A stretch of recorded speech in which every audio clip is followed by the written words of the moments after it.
The following is a special presentation of ESPN on ABC. You are looking live at the Indianapolis Motor Speedway. A special day at a special place. A place that's been making racing history for so long it's become a part of American history. They began speeding around this iconic oval 100 years ago, and they have never stopped. Every inch of this place has a story. Every driver here a dream. Every fan a memory of this grand lady.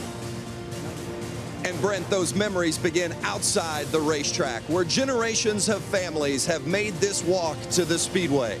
For a century, fans have approached and looked in awe at this massive facility. The traditions begin out here before the dreams come to life in there. The path to those dreams starts right here on the hallowed walk from Gasoline Alley out to the track. For the generations of drivers who have taken these steps, this is like backstage just before the curtain goes up. After the long historic walk through Gasoline Alley, all 33 drivers will set their dreams into motion. It is here on the grid they will get in, strap in, and finally become one with their machines. They put it all on the line to be the first to cross this yard of bricks, because if they do, it will open the portal to immortality. A group of those immortals whose faces will always adorn that national treasure, the Borg-Warner Trophy. The famed pylon, a working landmark that has witnessed some of the most dramatic moments in all of sports. All of these icons, all of these traditions, all of these people can only mean one thing. This is the Indianapolis 500, that rare event where the present lives side by side with history. Built by legends, paved in tradition, Indianapolis Motor Speedway is racing's grand cathedral, and for 100 years, its story has been our story. Forged from the high-flying optimism of the age, the first race was in the air, but the automobile would soon roar to center stage at the Brickyard. Ray Harrow takes the lead in the first Indianapolis 500-mile race. America's penchant for innovation would be mirrored on the track, as would the determination of a people destined for bigger things. Success would become an institution at the Speedway for all the world to hear and dream about seeing for themselves. But dramatic changes across the globe would be felt at this gathering place. Fighting in Europe and Asia means sacrifice at home, where even the famed Brickyard gives to the cause. Gentlemen, start your engine!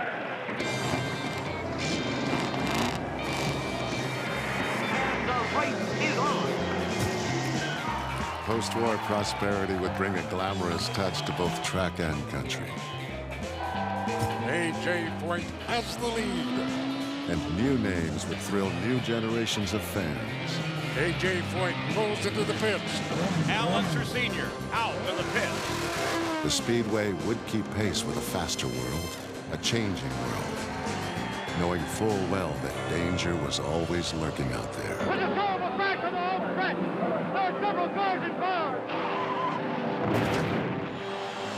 For a century, millions have celebrated the sights and sounds of this place. And while new tests and new legions come here now, this track is defined by its grand 500-mile spectacle. Little Al wins by just a few tenths of a second. You just don't know what Indy means. Echoes of the past call the best drivers in the world to this hallowed ring, where they're propelled not by race cars, but by hope. Danica Patrick has moved out into the front. 187 men have done it, never a woman until today. By heartbreak. Marco Andretti, Hornish. Oh, Hornish wins. By history. Scott Dixon is the winner of the 92nd Indianapolis 500-mile race. Preparations for this race began 100 years ago.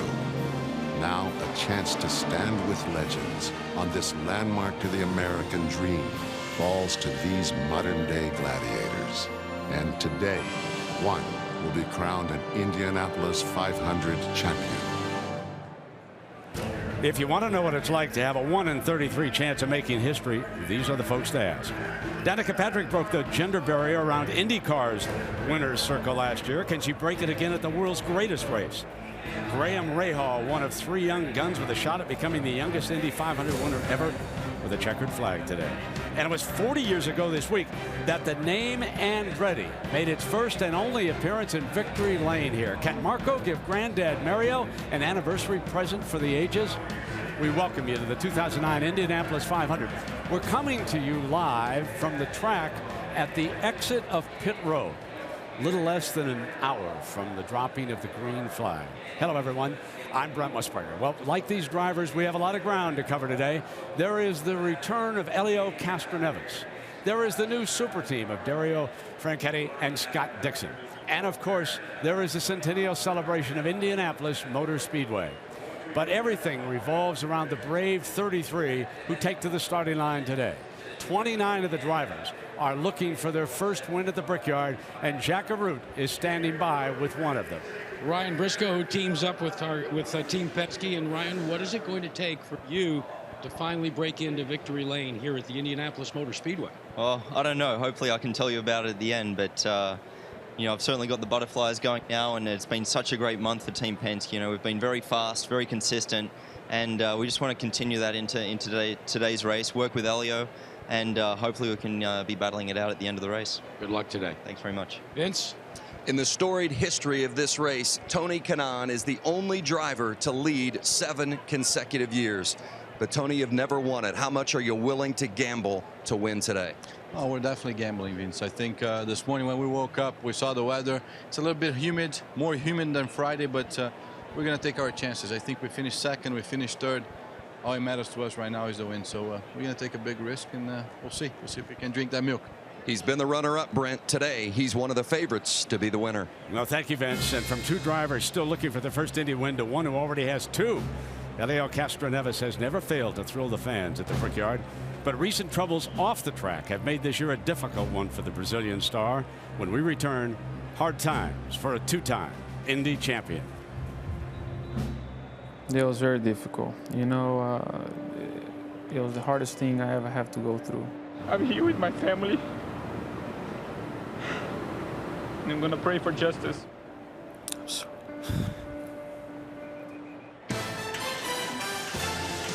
The 2009 Indianapolis 500 telecast presented by GoDaddy.com. GoDaddy.com, where you can make the web your domain with a .com name for less than $1 a month. And Firestone, the first name in Indy racing. In the history of the 500, only one driver has won his first 2 runnings here. Helio Castroneves pulled off that extraordinary double play in 01 and 02. Victories would come off the track as well. Castroneves would win Dancing with the Stars in 2007 to further enhance a remarkable success story. But 2009 began with a very different chapter for the Brazilian. That's when one of the most likable athletes in all of sports experienced some of his darkest hours. Castroneves goes for the fence again. The 2 Indianapolis 500 opened up a lot of opportunities to do different things that I never thought would be possible. The new champion of Dancing with the Stars. Winning Dancing with the Stars, no question, we crossed a barrier. I'm going to get my race car right now and win the Indianapolis 500, so watch out! You can see that the fans all of a sudden start recognizing you or your name, which is great. Indy racer and former winner of ABC's Dancing with the Stars, Helio Castroneves, turned himself into federal authorities this morning. He's been accused of using offshore accounts to hide millions of dollars in income from the IRS. I'm here with my family. And I'm going to pray for justice. It was very difficult. You know, it was the hardest thing I ever have to go through. A 7-count indictment lists him along with his sister/business partner and his attorney for a maximum of 35 years in prison if convicted. Having obviously my family as well involved in that, especially my sister, you know, with a 10-month-old boy. For me, it was difficult, you know, and to be honest, she was the strongest one. I always tried to protect him, and during the trial, there was nothing that I could do. For 6 months, you know, you're thinking for so many things. It was a roller coaster of emotion. The latest is we're almost done, and everyone involved expects that we should hand this thing over to the jury, if not on Friday, certainly early next week. I'm his business manager. I knew we didn't do anything wrong, so I didn't have any doubt in my mind. Indy driver Helio Castroneves has been acquitted on charges of tax evasion. The two-time Indy 500 champ was found not guilty on 6 counts, and a conspiracy charge resulted in a hung jury. My mind was not thinking anything else. The only thing I felt was my attorney hugging me.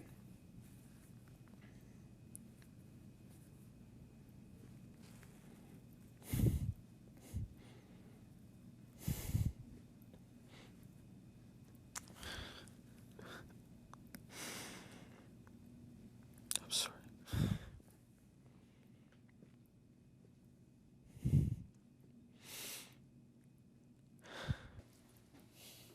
The fans, thank you so much. I cannot thank you guys enough for everything you guys been sending prayers. Oh man, it was like waking up from a nightmare. They're like, okay, you gotta pack your bags and go into Long Beach. It was a roller coaster of emotions. I love you. I'm so glad to see you. Hearing like great words like coming in, reset your fuel and things like that. Enough about like objection, sustain, overrule. I'm like, there is no impossible. If you believe it, you can do anything. Thanks, man. I appreciate that. Thank you. I'm happy to be here. Helio, with everything you've been through the last few months, you come here, you win the pole, you win the pit stop challenge, fastest in practice. How in the world have you returned to success in your return to Indy? A lot of faith, strong faith, and family around. You know, it kept me strong. And this is what I know what to do. I love racing. This is my job. I hopefully was born to do. So I feel fantastic. Again, this is incredible to see this crowd. It's just awesome. So now it's time to go and have fun, because it's all about, you know, and it's have fun. All right, Helio Castroneves looks to become just the 6th driver in history to be a 3-time winner here at Indy. Brent? Well, Jamie, Helio grabbing this year's pole only enhances the remarkable Indy 500 resume of one Roger S. Penske. One look at his record here and you wonder if the word dominance is even strong enough, especially when you consider that of the 94 drivers' faces on the Borg Warner Trophy, 15% of them drove for this one man. But even though Roger is the king of Indy, Chip Ganassi is the owner with a target on his back, literally. The team he has assembled has the last 2 Indy 500 and Series champions. We'll take a look at super teammates Dario Franchitti and Scott Dixon when the 2009 Indy 500 rolls on here on ABC. I think, you know, Target is a team that has that pressure all the time. You know, they're definitely a team that has the target on their back. People are chasing them. I didn't ever realize the irony of it until I actually had the target on my back. The great Eddie Rickenbacker drove in the 2nd Indy 500 and became the most decorated American ace in World War I. Bought the Speedway in '27, and under his tenure, traditions like drinking the milk and the Borg Warner Trophy began. After closing the track during World War II, Rickenbacker would sell the Brickyard to Tony Hillman in 1945. And that initiated the modern era here at the Speedway. And a man that is synonymous with success here is Roger Penske. But a man that's been chasing him is Chip Ganassi. Roger, first, you're on the brink of going after your 15th Indy 500 victory. How do you put a team together that's had so much success? Well, I think it's the teamwork, Jack. You know, we've been together. I think this year we'll have over 800 years of experience on the team. We've got good drivers, had great sponsors through the years. And again, it's teamwork here. It's teamwork in every racing. But I got to try to beat this guy. He knows how to pick my pocket for sure. Certainly did that last year, Chip. But tell me a little bit about the spirited rivalry between the two of you. You like nothing better than to beat him. I think that 800 years of experience just laid me down on the asphalt there. I don't know, man.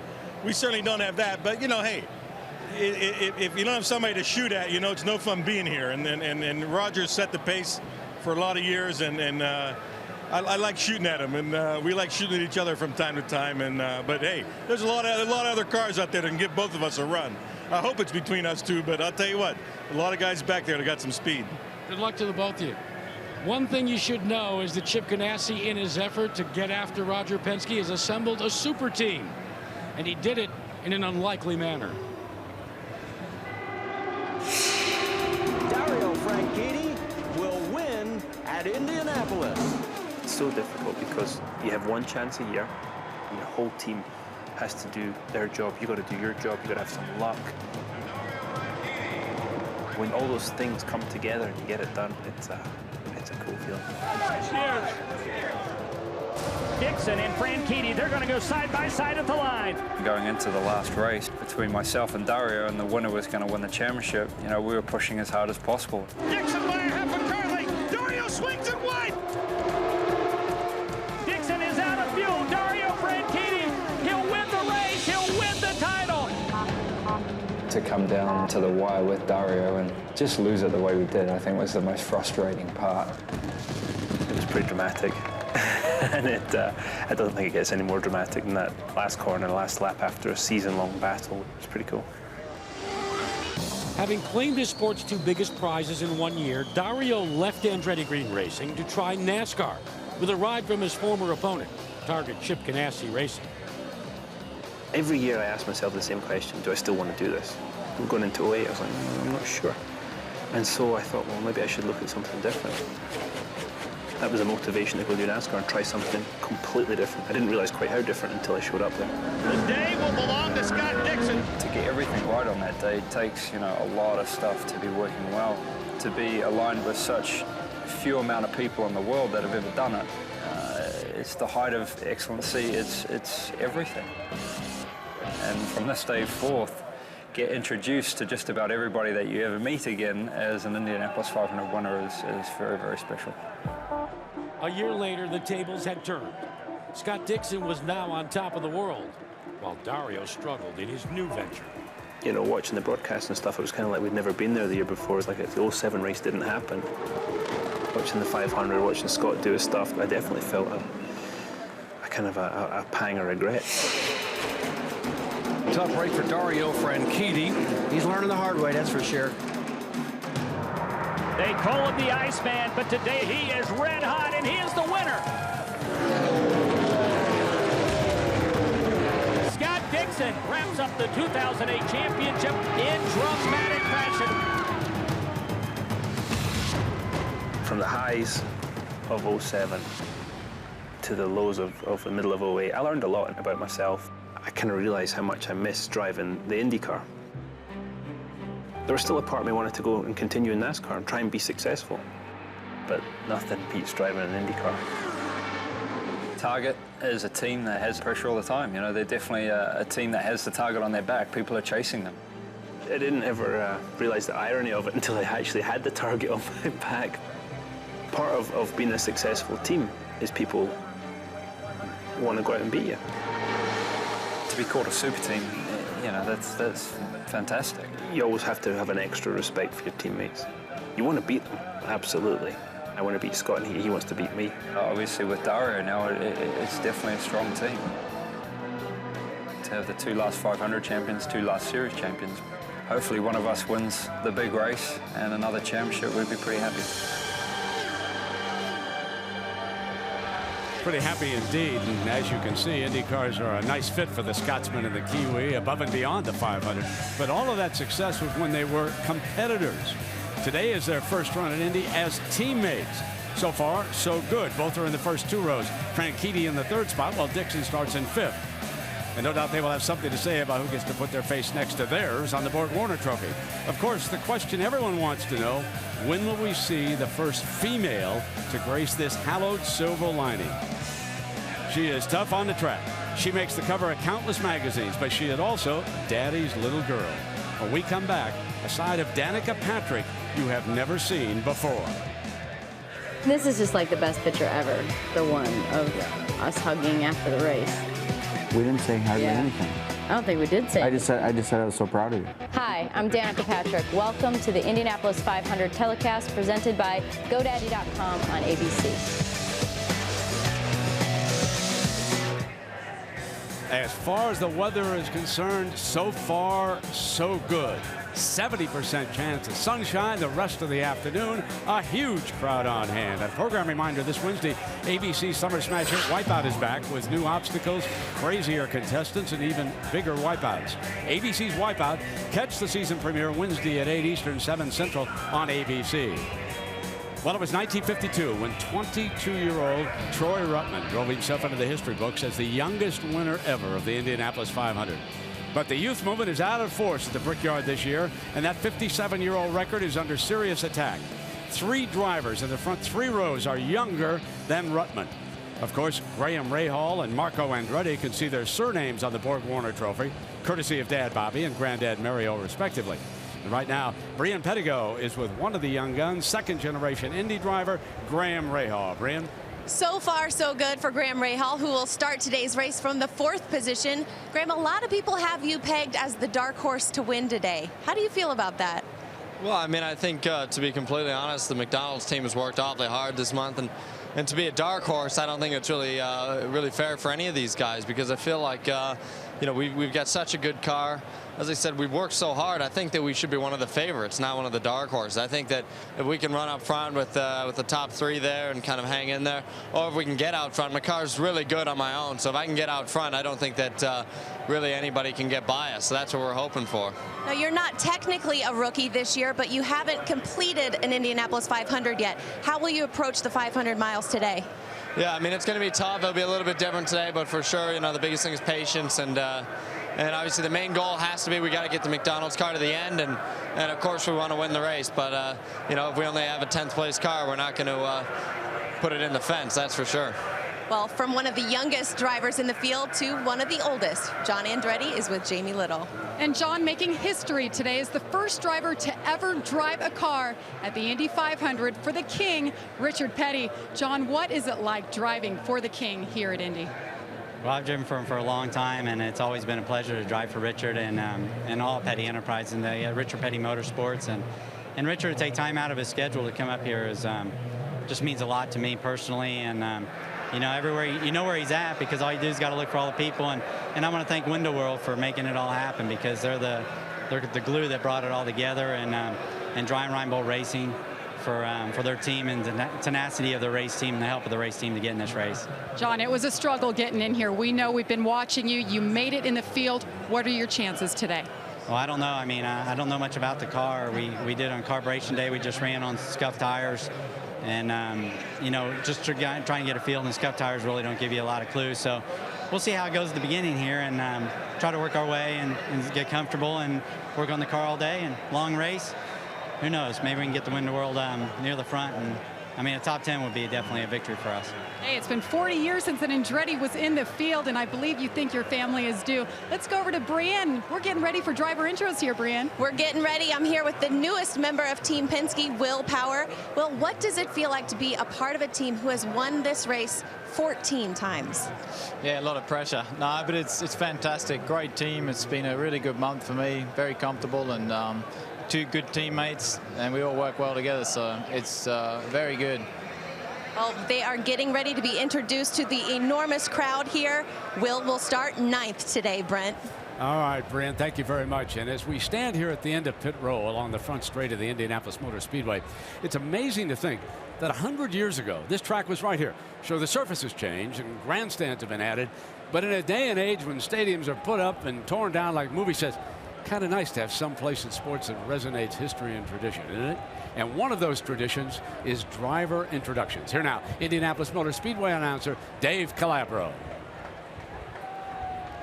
Ladies and gentlemen, please turn your attention to the yard of bricks for the starting grid of the 2009 Indianapolis 500. Are you ready? In row 11 on the outside, Indy 500 rookie from Canada, Alex Tagliani. In the middle, last year's Rookie of the Year from Florida, Ryan Hunter-Reay. On the inside, another rookie at the 500 from France, Nelson Philippe. In row 10 on the outside, her third Indy 500 from Venezuela, Milka Duno. In the middle, making his second start, also from Venezuela, E.J. Viso. On the inside, in his 10th run at Indianapolis from right here at home, it's John Andretti.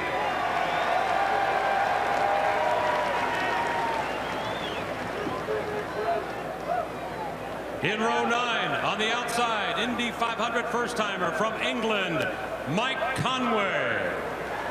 In the middle, his 8th run for the Borg Warner Trophy from South Africa, Thomas Schechter. And on the inside, in his 2nd 500 from Spain, Oriol Serbia. Moving to row number 8 on the outside, his 3rd run in the 500 from California, Townsend Bell. In the middle, a 500 rookie from the Netherlands, Robert Doornbos. On the inside, making his 9th start from Idaho, Davey Hamilton. Row 7 on the outside, starting her 8th 500 from Commercial Point, Ohio, Sarah Fisher. In the middle, making his 14th run from Connecticut, Scott Sharp. On the inside, in his 6th 500 from Texas, A.J. Foyt IV.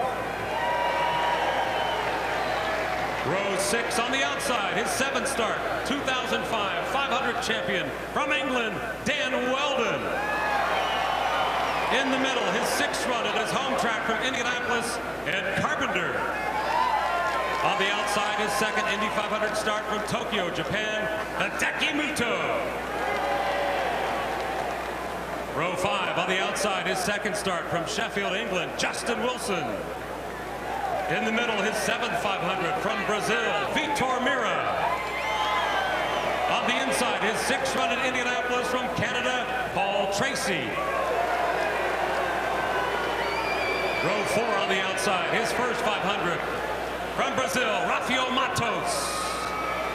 In the middle, making his 2nd start from England, Alex Lloyd.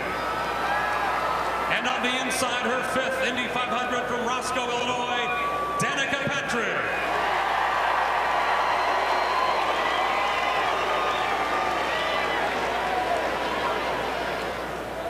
Row 3 outside, his 2nd run in Indianapolis from Australia, Will Power.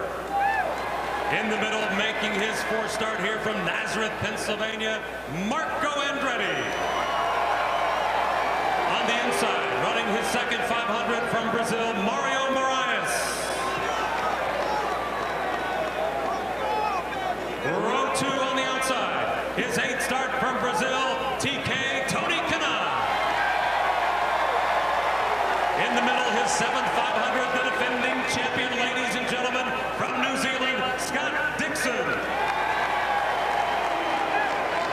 Along the inside, making his 2nd run at the Brickyard from New Albany, Ohio, Graham Rahal.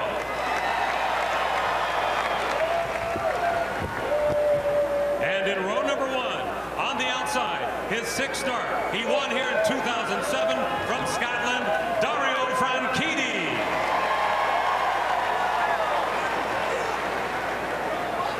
In the middle, starting this race for a 4th time from Australia, Ryan Briscoe.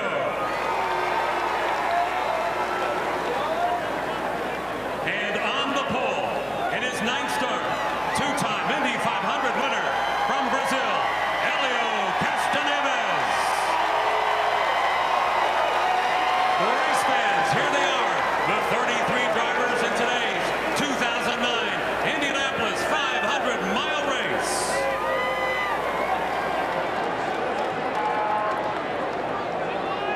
There you can see the drivers assembling. That is the traditional starting field photo at that storied yard of bricks. Danica Patrick, of course, one of them. She's the first woman to ever lead laps at the Indy 500 and the first woman to win an IndyCar race. With her milestones adding up and her media coverage reaching saturation point, sometimes hard to remember, folks, that under that helmet and fire suit is some daddy's little girl. This is Danica Patrick, the early years here. I had premonitions earlier. I felt that she was going to change things. I could tell she was something different because she was winning already at 10 years old, beating 12 and 14 of those kids. It's hard for me to understand like how determined and how focused I was on it because it was what I wanted to do. So it didn't really seem like there was a lot of work for me. When you want something that bad, you do whatever it takes. I'm driving over the top of San Juan. We were friends, too, except he punted me into turn 1. No, it was turn 4, coming up for a white flag. It was turn 1 going by the white flag. And if you look really close at it, as she's going over there, her right foot's still on the gas. I was ticked. Everybody always asks me, it's like, how can you send your daughter to Europe at 16? And I asked them back, how could you not? We looked at it as kind of like college.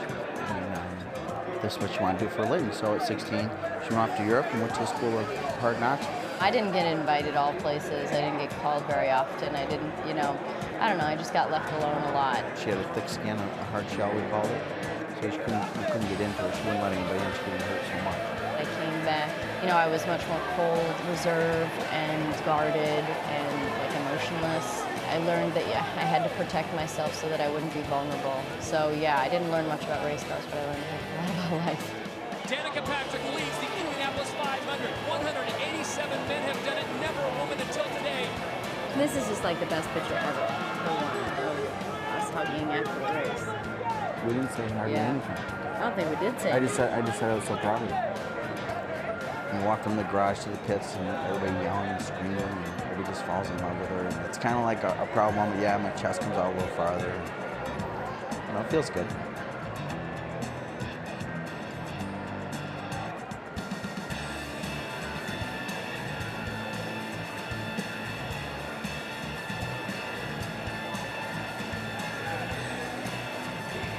It's something that you don't see at a beach, right? I'm checking out the car. It's a Cobra. Yeah.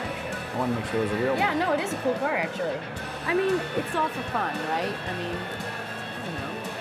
Yeah, it's weird, actually. I don't have a problem with it. I get ribbon all the time. And I just tell them it looks like me, and then they kind of shut up.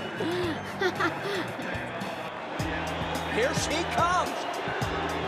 Boys, move over. The lady is coming through. Danica Patrick wins a twin ring Motegi.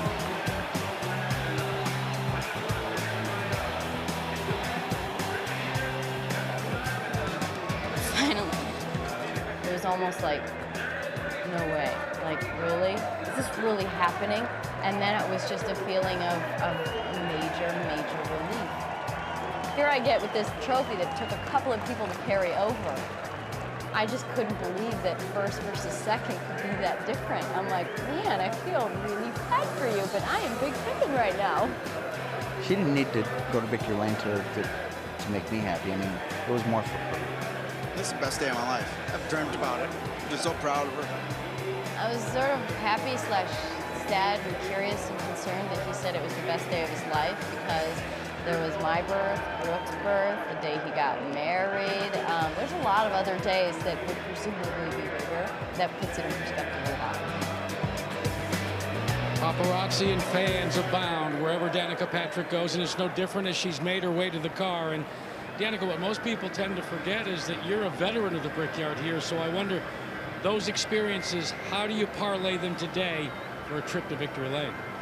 I guess I feel a little bit different going into this one than some of the others. I have a sort of underlying calmness to me, but the fear of the unknown is still there. You never know what you have until you get out there. So I think that, my experience tells me to make the most of opportunities, but stay calm. And I was watching a bunch of races yesterday on ESPN, and it's like the ones who won, it seemed like it really came to them. So I'm gonna be smart and let it come to me. Now you have a race caller that never won the Indianapolis 500 by the name of Andretti, but Michael has got a lot of laps here. What did he tell you about the key to victory here? Well, I think that, Mike's really helped me push in the areas that I need to push. And also, just that experience and that driver's knowledge of when to go and when not to go, I think has been good. And a little bit with the car setup, too, and just his experience from all of his races here, what's paid off for him. So we've taken that and put that in the race car, and we're ready to go. Brett, there's a new attitude with Danica Patrick, and she's my pick to win the Indy 500. Well, Jack, as you can see, Andretti Green has come awfully close here the last few years with its current crop of drivers, and it will be something, Jack, if she lives up to your pick. And take a look at 3 generations of Indy memories, the Andrettis. Marco runs today, Patriarch Mario has drunk the milk here. Michael, of course, knows all too well the heartbreak this track can hand out. He's on that long list of great drivers who never won at the Brickyard. Sadly, that list was shortened by one this year with the passing of Lloyd Ruby. Ruby was a driver's driver and an Indy 500 mainstay through the 60s and 70s. One of his best chances to win the 500 came in 1969 when he was locked in a battle with a young driver named Mario Andretti. 1969, Lloyd Ruby was probably the last one that actually really challenged me throughout the race. Ruby is Andretti's only real threat. And then he goes by the wayside, you know, through this situation in the pits. Ruby's out of the race. He pulled away with a hose hooked up and ripped the neck from his fuel tank. He could have won. He's one of those that repeatedly, you know, looked like he could be a potential winner, and that for some reason or other it just never happened. The 2009 Indianapolis 500 telecast presented by GoDaddy.com on ABC, brought to you by Firestone, the first name in Indy racing, and Apex Brazil. Experience our energy. Well, the pagoda, the pylon, the grandstands. It's next to impossible to come to this beautiful track, see the massive humanity surrounding or feel the roar as the cars thunder down the track and not know you are someplace special. Of course, if you live to race, if speed flows through your veins and a yard of bricks fill your dreams at night, then you will be drawn to this hallowed ring like no place else on earth. It's the biggest single race in the world. Would I rather win 10 championships or one Indy 500? The answer has to be you'd rather win the Indy 500. You have the legends, you have the best drivers that are being in the face of the earth, being part of this place. Danny Sullivan, oh, no! Continuing in the race. You just don't know what Indy means. AJ's hand in the air, he is the winner. Rick Mears, four-time winner of the Indianapolis 500. It's our Super Bowl. If you want to win a race, what other race to win? I'm back because I miss driving Indy cars. I missed the Indy 500. I was trying to kid myself I didn't, but I did. Our family, we live our life around the sport, and we definitely live our life around that race. Mario Andretti, winner of the 1969 500 race. It's been 40 years this year, actually, so it'd be extra special to be able to do it in 2009. Our family, I think, has paid the dues here. We're probably a little bit overdue. The bad luck has followed Mario again. Michael is slowing. Michael is slowing. Yo. Oh, the terrible Andretti luck. We've got a car upside down. It's Marco Andretti. Marco, you okay? This track really has a hold of you and not you of it. During that 500-mile race, the track will pick who deserves to win. Well, if that's true, I'm probably just gonna lay on it every night and tell it bedtime stories and put blankets on it, keep it warm, because I really want the track to want me to win. If you win, you're gonna make history. If you don't win, it can make a big scar on you for the rest of your life. I led 7 times out of the 7 times that I've been here. Not the right lap. I mean, I was leading, somebody blew an engine, spun and crashed. I got passed by Buddy Rice 15 laps later rained, so they finished the race. I was in the lead. My teammate tried to pass me and we kind of got in trouble and I hit the wall. Tony Kanaan lost it, kind of glanced off the wall, then collected Sarah Fisher. I was crying. I was so emotional. She did not say anything because she couldn't. I mean, she was bawling. She was struggling so much to get the team together. She built her own team. I mean, you can't see it, how hard she worked the whole month. This car that my husband and I had given everything for to build is in pieces. And I don't know how I'm gonna rebuild it. It was a very depressing day. It's a place that can just strip all the life right out of you, but it can also put that much more back into you. Well, I think I've got unfinished business. You know, I feel in my heart that I won the race. Castroneves with Paul Tracy all over the back end. I was able to pass Helio on the outside of 3, right at about the same time there was an accident in 2. You know, the yellow came on, And obviously right there, I lift off and I saw that he kept going. I was screaming and yelling and so happy, and then I got a radio transmission said, "We've got a problem." Scoring goes back to the previous lap. We can argue till the cows come home who won, who didn't, but at the end of the day, I don't have the trophy with my face on it. That's the one thing that's missing off my mantle. Helio Castroneves. Two, baby, two. When you put your face on that trophy, oh man, it's a dream come true. It was awesome. What a feeling to win this race. It is one of the best feelings I've ever experienced. When you do win it, it makes you even more hungry to win it again. It's the one everybody wants to win. It changes your life. His grandfather won here 4 decades ago, but Marco Andretti has not been happy with his race car this month of May. Marco, how confident are you that today may be the day you drink the milk at Indianapolis? I just think it's a bit tougher for everybody for whatever reason this year. I just, you know, I don't have quite the car I had last year, but we don't think anybody does. So I think it's going to be a hard-fought victory for whoever was able to win. So we're prepared for war.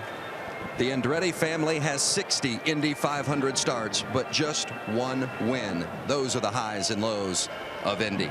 Eddie Cheever and Scott Goodyear, you've both felt those emotions firsthand. The year I won in 1998, I lived through those lows and highs in just one race. Turning into the first corner, I was hit from behind, had to come into the pits, and when I left for that first restart, I was last. At that point, I just threw caution and strategy out the window, drove as fast as I could, and as I passed the start and finish line, I remember thinking, what is that milk going to taste like? I got to tell you, Scott, it was good. And you know, Eddie, this race course is the toughest race course in the world, and it plays with your emotions. In your case, sipping milk in Victory Circle was the high. And for me, the emotions were high in 1992 as I chased Allinger Jr. across the line, finishing second in the closest finish here in the Indianapolis 500. And again in 97, chasing Ari. But the heartbreak for me really had to be 1995. While leading, I thought they had won the Indianapolis 500, only to be disqualified and then denied that final left-hand turn that you took into victory lane as I came down pit lane. So 33 drivers are going to start this race today, but only one is going to make that special turn into victory lane. Brent? Thanks, guys. And Trackside Ceremonies, when we return to ABC's coverage of the 2009 Indianapolis 500.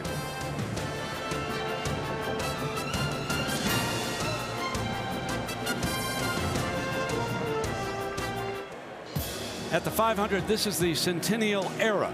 So much has changed over the years, but in the end, it just comes down to cars and drivers. This classic is one of the absolute beauties on the sports calendar, an American rite of summer. And as you look back on some of these great cars of the past, everyone has their own memory. And of course, this has always been a special tribute to the armed forces here at the Indianapolis Speedway.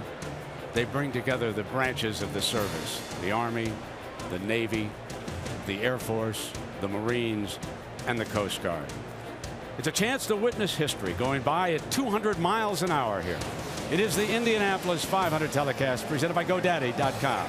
Now let's get you trackside for the start of today's ceremonies, in which our armed forces, men and women, will be honored by the people of the Indianapolis 500.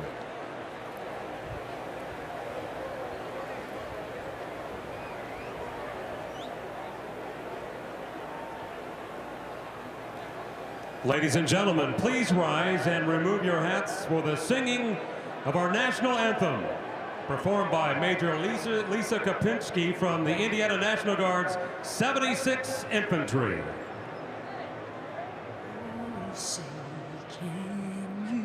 See by the dawn's early light what so proudly we held at the twilight's last evening, whose broad stripes and bright stars through the perilous fight o'er the ramparts we've watched was so gallantly streaming, and the rockets' red glare, the bombs bursting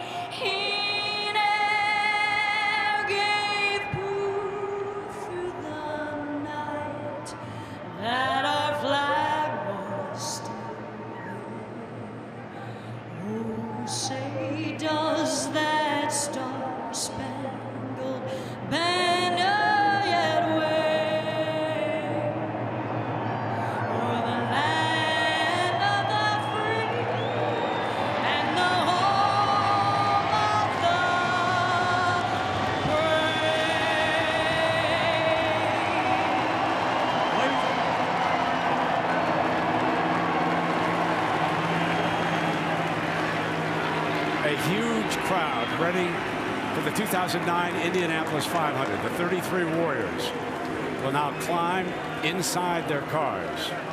And for the next 3 hours, we will have the ultimate open wheel racing competition going on here at the 500. And when we come back to the 2009 Indianapolis 500, the most famous words in motorsports to start the greatest spectacle in all of racing.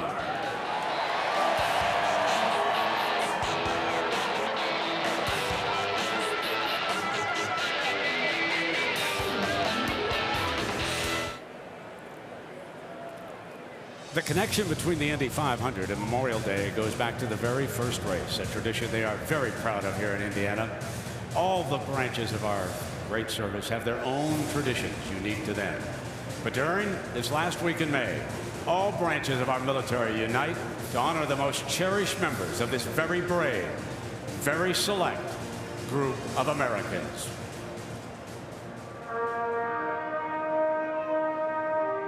Right, face. Port arms. Forward march. Present colors.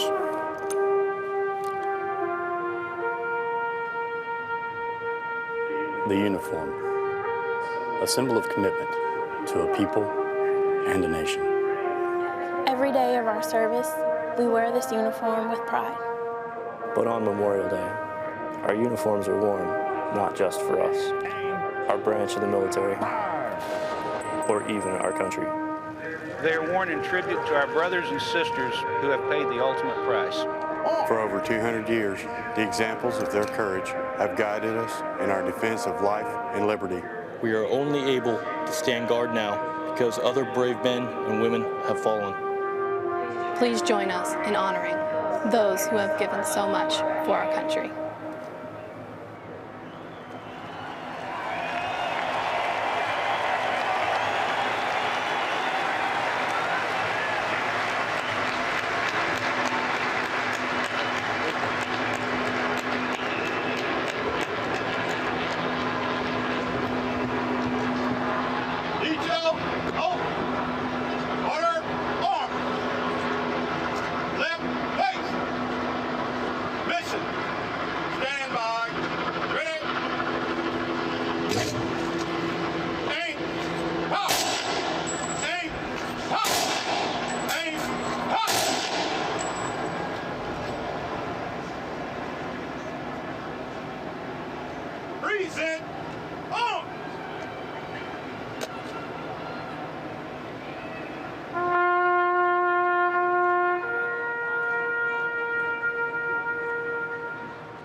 Ladies and gentlemen, his voice has become an institution at this race.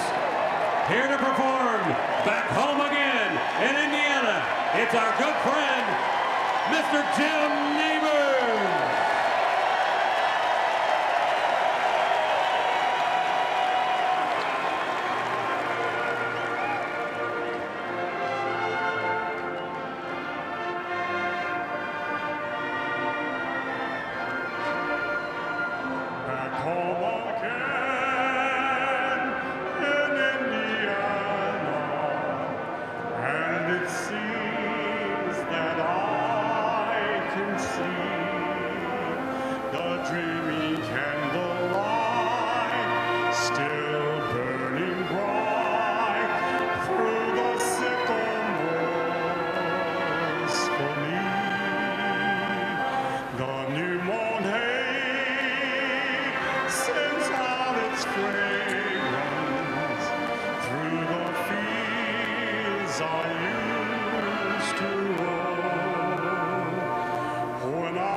Ladies and gentlemen, Jim Neighbors.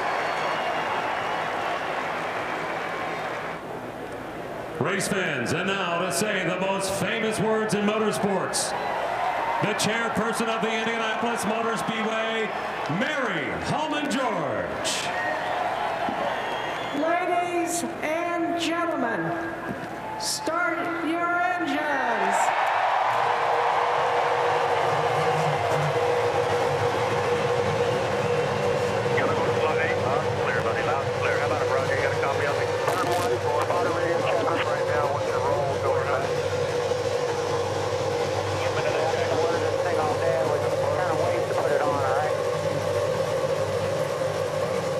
Showtime, ladies and gentlemen. Let's send it upstairs to the men who will take you through all 200 laps of this spectacle.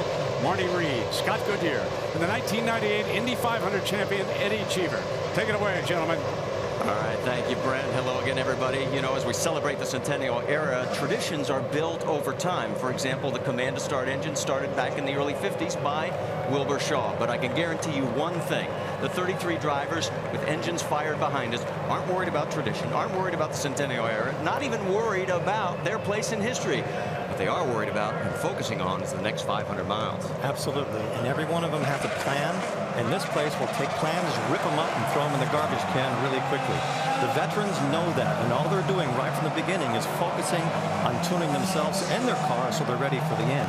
The young guns on the other side have to remain calm, have to absorb everything the racetrack is going to give them so they can be in position to challenge at the end. But I have to add that if there is a young gun in that leading group at the end, that unbridled courage and all that tenacity could be the wild card to drag them across the start and finish. Well, the cars are already on their first pace lap. Let's talk about what is about to happen, the most dramatic moment in all of motorsports. Welcome to the danger zone, turn 1 here at Indianapolis. And for all these drivers today, they know this is the most dangerous start that they'll ever have in their career, and especially for the rookies. We've got 5 rookies in the field today. 4 of those rookies have already crashed here during practice at the Indianapolis 500 track. And the key thing that we always remember about is that you cannot win this race in turn 1 or lap 1, but you certainly can throw it away at that time. As you can see, the car's already down the backstretch. We'll bring in the starting grid across the top of your screen, and we'll get our final updates before we go green from pit lane. Vince Welch, you're up. Well, Marty Castroneves, of course, is in the field today. Danica Patrick, Graham Rahal, Marco Andretti, all famous names that you're familiar with if you're a racing fan. But will this be the day that an unknown name becomes familiar worldwide? Maybe it's Mario Moraes, the 20-year-old Brazilian who has made headlines with his speed throughout the course of this month, but he's never before been 500 miles. Whose day will it be today at the Indianapolis 500?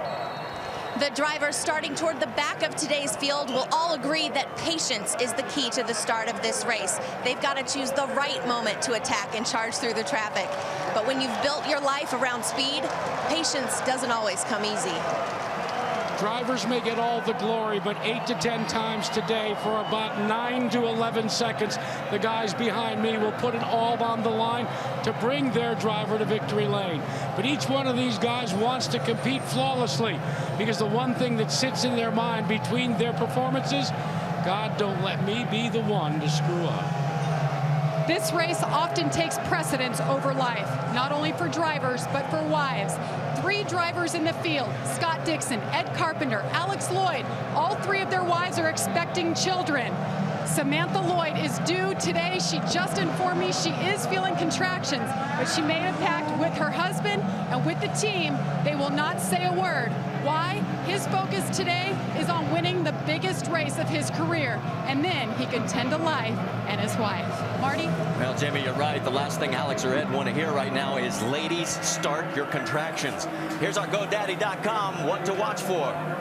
The biggest thing for Helio Castroneves right now, even though he's won the pole, Eddie, and he was fastest on Carburation Day, and they won the pit stop contest, he has to get to the end of the day, and that's going to be a tall order for him with all the emotions that he has. You know the start here at Indianapolis can be really impactful. But he's in the perfect place, though. He's on pole, the air is clean, and he's had a great month. And the super team we talked about earlier in the show, Scott Dixon and Dario Franchitti, both of those drivers have won the championship and the Indianapolis 500 in the last 2 years.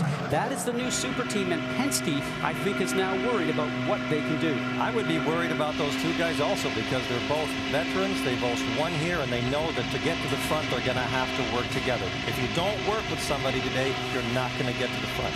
And as we've also heard from Roger Penske and Chip Ganassi, they know there's many other drivers in there ready to break through and get up here in front of Indianapolis. And there's a lot of teams like Newman Haas Racing and KV Racing that have great drivers underneath their belt right now. And those guys have the opportunity to surprise everybody here today. Expect the unexpected. I think you have to expect the unexpected, like you said, but you've really got to get through those two walls. And those two walls are the Penske drivers and the Ganassi drivers to get to the front. All right, we're less than 1 lap to go. What's going through these guys' minds? First, if you're at the front of the field, Eddie. If you're in the front of the field, it's almost too easy because the air is clean. You know who's around you. The deeper you get into the field, there is so much turbulence that you can't really decide where you want to place yourself on the track because the cars are moving around everywhere. Let's check in on Tony Kanaan's car. All right, guys. Be safe out there. Have a good day. I'll make you guys look good. You guys make me look good, and we're all going to drink this beer together. I love you guys no matter what. Have a good day. Just the feeling going through all the drivers right now. The emotion is tremendous. 13 countries represented in the 33-car field, 11 of them Americans. As they come around turn number 4, they form up into the rows of 3, the only place in the world where you will see it happen as they make their way down towards the starting line in the beginning of the 2009 edition of the Indianapolis 500. The greatest spectacle in racing is about to go green.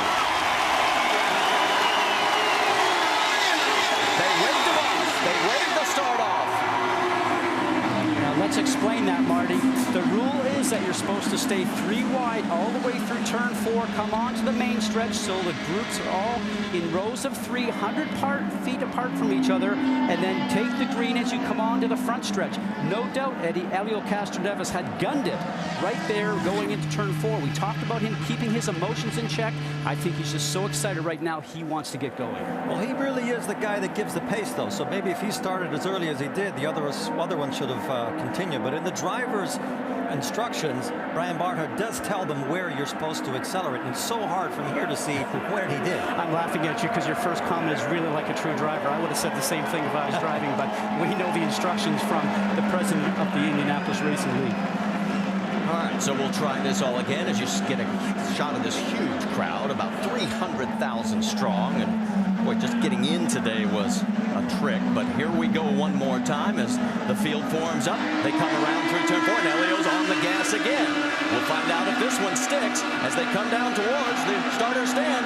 Green flag in hand, but we haven't seen it yet. Yes, now we're green at Indianapolis.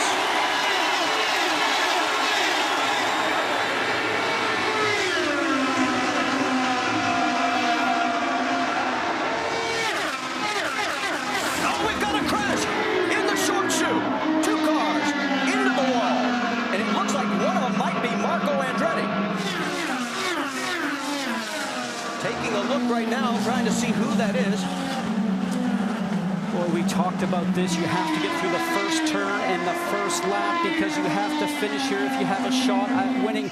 The emotions inside those drivers' cockpits right now are just crazy. It's the 5 car of Mario Marias. He has been sliding under the radar, been performing extremely well. Look at the disconsolate expression in the cockpit. He just can't believe that his race is over before lap 1. And he was one of the favorites going in. We were all talking about dark horses, and he was definitely somebody we were all counting on.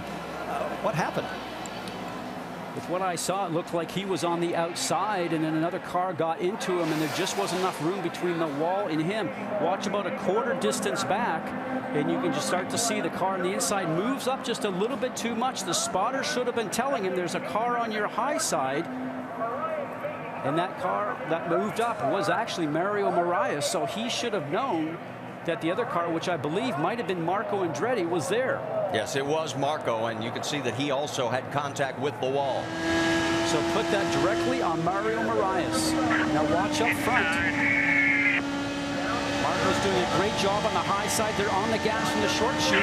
His spotter should have told him that Marco was coming up on the high side. You just can't be moving around like that. Absolutely, definitely not Marco's fault. And young Mario Moraes, at the age of 20, one of the young guns that we talked about at the beginning of the broadcast, having a chance to break the record for the youngest winner. His day is over before it really gets started here on lap number 1. And it really was uncalled for because there was a lot of room lower down on the track. They had all the room they wanted. They were not up to speed. You didn't have to be up that high. It's just either the spotter did not give him the right information, or he was too busy looking at ahead and trying to figure out what to do in the race. And he's standing there wanting to have some words with Marco. He's probably going to try and shake his fist when he goes by. Marco's obviously gone into the pit lane. Jackaroo? The front wing panel for Marco Andretti's car has been sheared on the left-hand side. He is getting out of the car. The Firestone Firehawks have been flat spotted as well, guys. Andretti is out of the car with less than a lap completed in this race. We talked about the Andretti luck at Indianapolis. This has no fault of Marco Andretti, but the fourth-time starter who finished second in his first 500 4 years ago will not finish today. We will be going side by side for you as you take one more look. You will not miss a thing throughout the day here at the Indianapolis 500.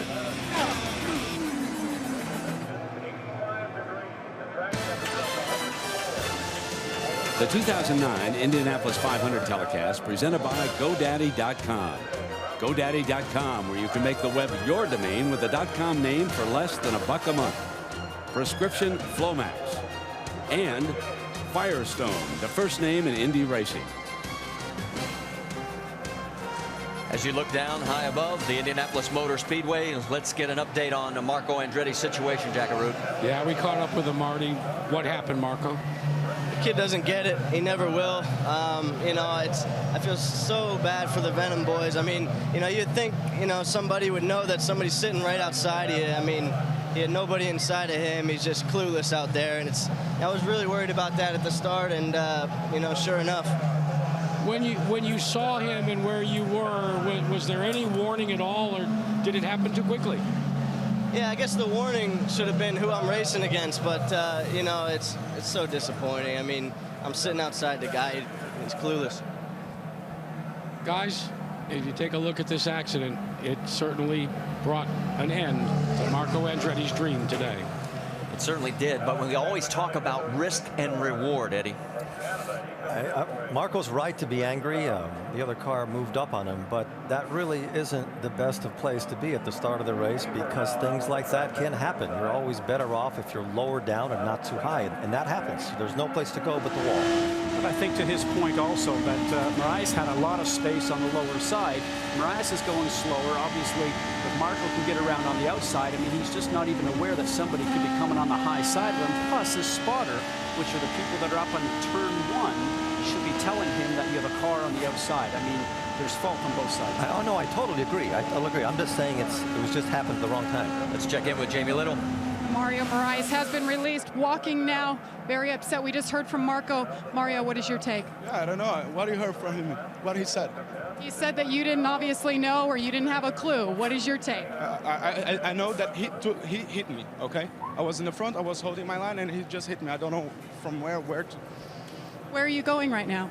I'm going to ask him. You're going to go talk to Marco? Yeah, sure. All right, guys, good news is he's okay. Bad news, first driver out of the Indianapolis 500 field on the first lap. Well, Jamie, you may want to get him close to a monitor and take a look, because I don't know that it's going to back up what he's thinking happened out there. They're both angry right now. They're both out of the race. Obviously, they didn't. There's a miscue, like Scott said. He should have listened to his spotter. But again, I want to repeat, at the start of a race like that, you have to assume that you have to put yourself in a position where nothing bad can happen to you. You said at the beginning of this broadcast, you cannot win this race on the first lap. You can lose it. And first turn, first lap. It's happened so many times. Yeah, just ask Scott Sharp. He was the pole sitter in 2001. Parked it into the wall. But it is the emotions that are running because it is the Indianapolis 500. Just one thing he will look at in the monitor and he will see. He said he held his line. Mario Moraes did not hold his line. He squeezed Andretti up into the wall. Absolutely. He moved into Marco's car. All right, as you see this huge throng, look at the infield section, guys. I mean, you can't find some empty seats here. And we are getting ready to go back to green flag racing. There's the view from high above in our GoDaddy.com helicam. So we have actually gone 5 laps now, but we'll try and get more than just a half a lap under green. Yeah, the race really hasn't really even started yet. All right, let's reset it for you. It's Helio Castroneves, our pole sitter out front. Dario Franchitti second, and then Ryan Briscoe third. Scott Dixon fourth. Tony Kanaan fifth. Graham Rahal sixth, and Will Power seventh. As well, we're getting word that they are going to stay under yellow one more lap.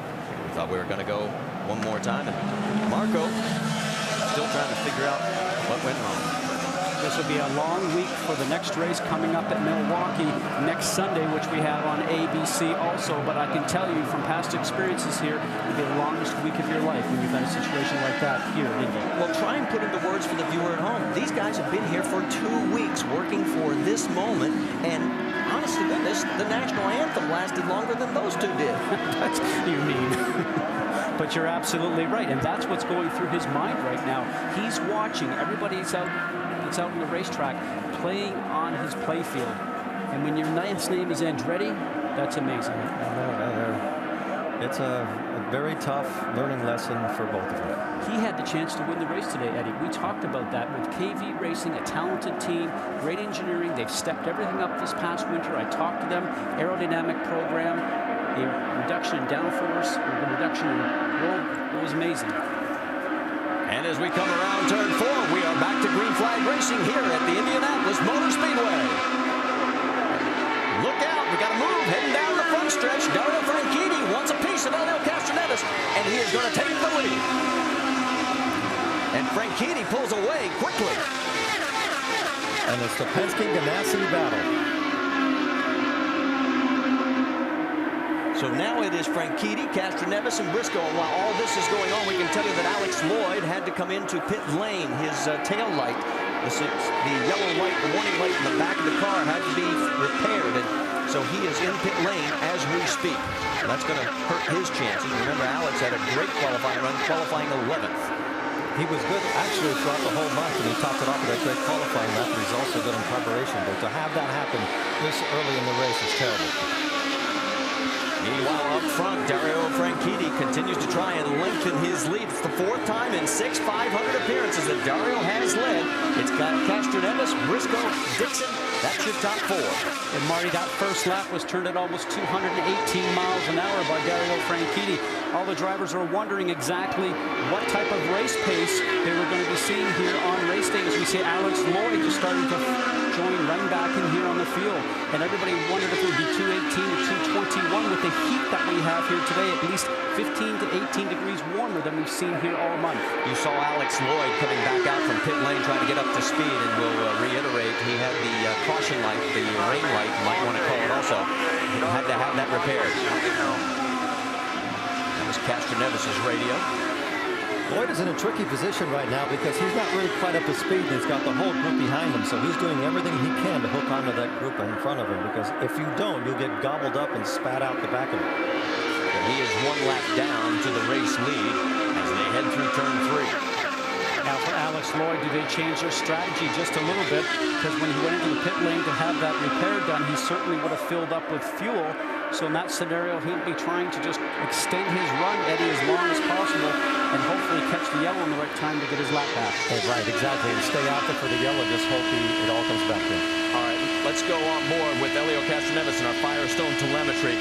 Check the speed down the straightaway. On carburation day, he was up to 229. 229, and we even saw some 230. So we're not really sure how much aerodynamic load these cars have in here today. You have the choice of taking less wing and being fast in the straightaway, or having more wing and driving an easier car. And if you look at the steering, you can see what we mean by this. You can see he is shifting gears back down to 5th now, getting through the turn. out of turn 4 down the main straightaway and watching there up to 6th gear, 225, maybe 26 miles an hour, just 25, 10,100 RPM. These Honda engines will do 10.3. It's amazing the speed rush getting into turn 1, isn't it, Eddie? It is. And what's happening right now is that the car in the lead is burning more fuel than the cars behind them because he's opening up the air. So Castroneves might be detuning his engine a little bit, giving a little bit less fuel so he can start putting fuel in the bank. And it might change his strategy. You never know. Exactly. There's two ways a driver can do that. They can use an adjustment on their steering wheel and turn back from 100% throttle all the way down to 96% throttle. The same for every car. And also what we saw Helio doing is starting to just run in 6th gear and lower RPM, so the driver is consuming less fuel by not keeping his foot on the gas as much harder. And the Indianapolis Motor Speedway, one of the smoothest surfaces around. We're about to go side by side where you will not miss a thing as we have run 12 of 200 laps. The original track, well, it was 2 inches of creek gravel and 2 inches of crushed limestone, and then 3 million bricks were laid on top.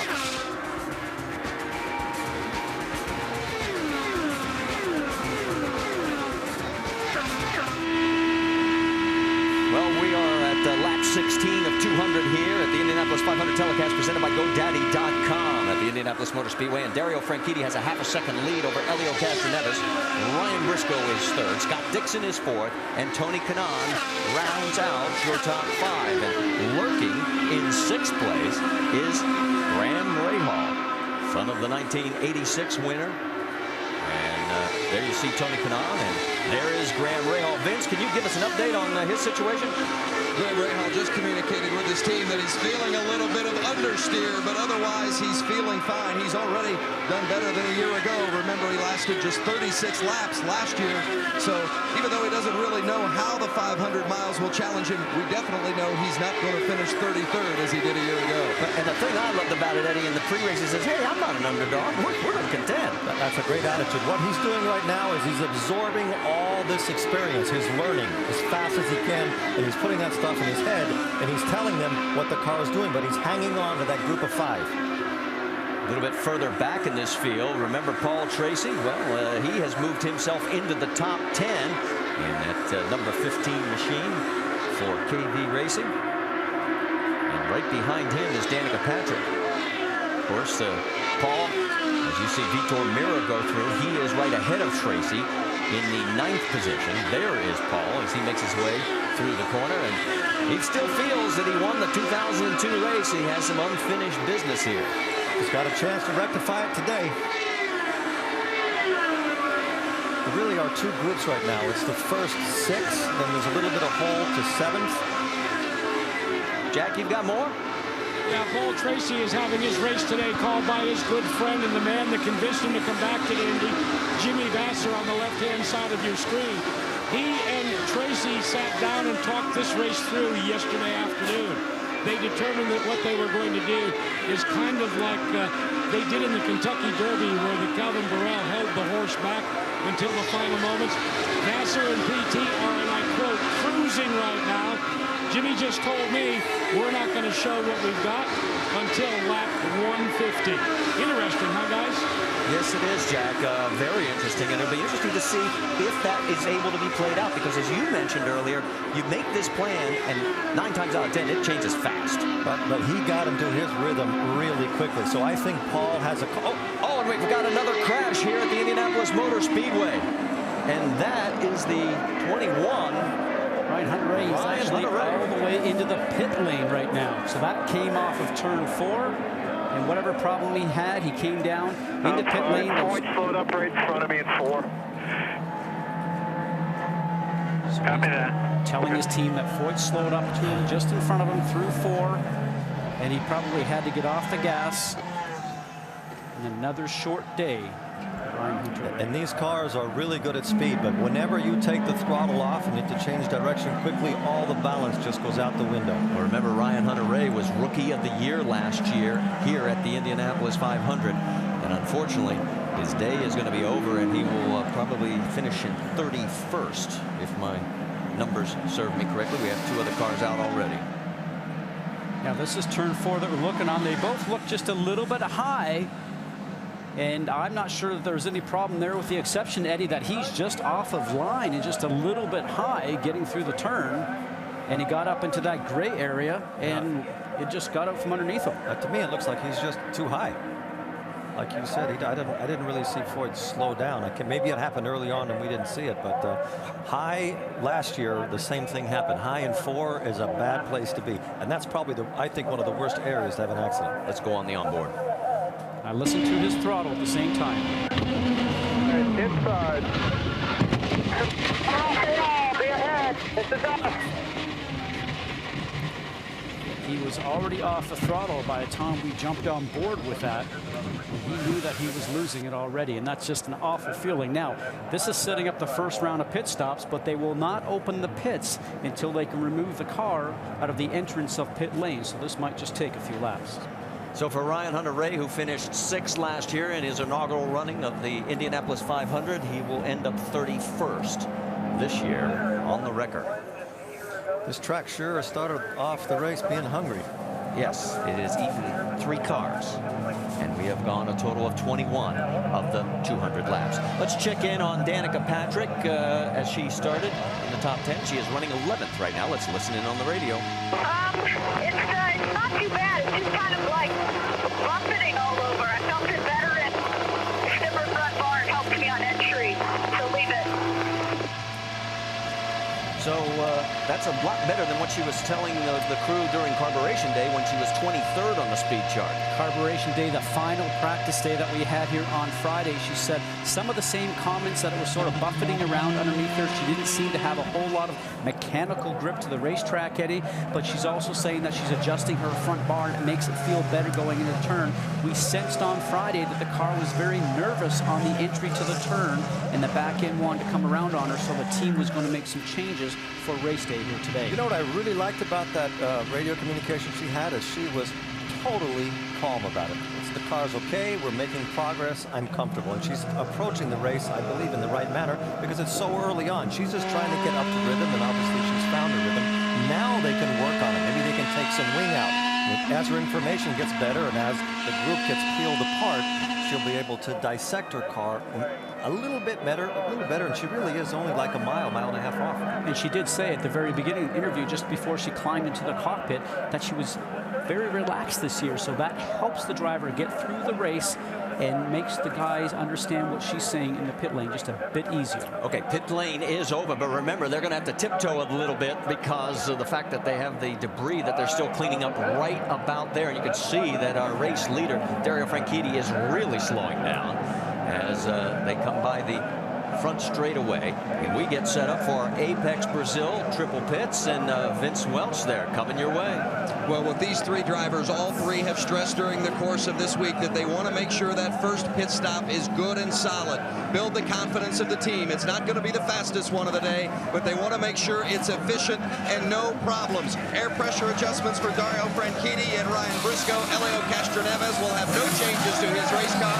Franchitti is away, Briscoe is away, and Helio clean as well. See everybody as we get the Apex Brazil race off pit road. Dario Franchitti will stay the leader coming out. Then Ryan Briscoe picks up 1 spot ahead of his teammate Helio Castroneves. And take a look at Danica Patrick. Her crew picked up 2 spots for her, going from 11th to 9th. So there you are on board with Danica Patrick as she continues under this caution period, our second, as we've had 9 laps of total caution here at the Indianapolis 500. Let's talk about what's going to be coming up on the motorsports calendar. NASCAR Now, the roundtable. It's 5 Eastern tomorrow on ESPN2. And then, well, we'll have NASCAR Nationwide Series action for you at Dover, and that'll be at Saturday at 2. And the NHRA will be running the O'Reilly NHRA Summer Nationals qualifying Saturday at 8 on ESPN2, and the final Sunday at 4. And then, of course, the Indy cars, well, will be in Milwaukee. It will be on ABC at 3:30 Eastern next Sunday. So we continue under our second caution period here on lap 26 of 200. Our race leader is Dario Franchitti with Ryan Briscoe, Helio Castroneves, Scott Dixon, and Graham Rahal, your top 5. The biggest loser in that first round of pit stops, Townsend Bell. Lost 9 spots. He had worked his way up to 12th. He came out 21st. 1 to go. Next time by, we'll be going to green.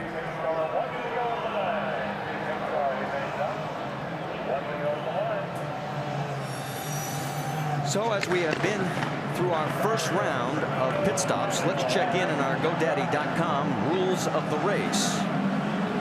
Well, no passing under yellow for the simple reason that the workers are out on the racetrack and you cannot put them in jeopardy. We had an issue earlier this year in a Firestone Indy Lights race where a driver did that and has been penalized and is out of the series for a certain amount of time.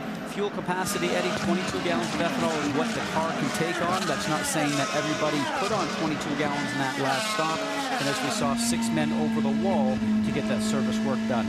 I guarantee you every time they leave the pits, but for the last pit stop, they will be making sure they have 22 gallons. But at the end, they might put in less. But you're right. That's an important number. 6 people over the wall, that's the rule. Let me ask you guys something as we're getting ready to go back to green.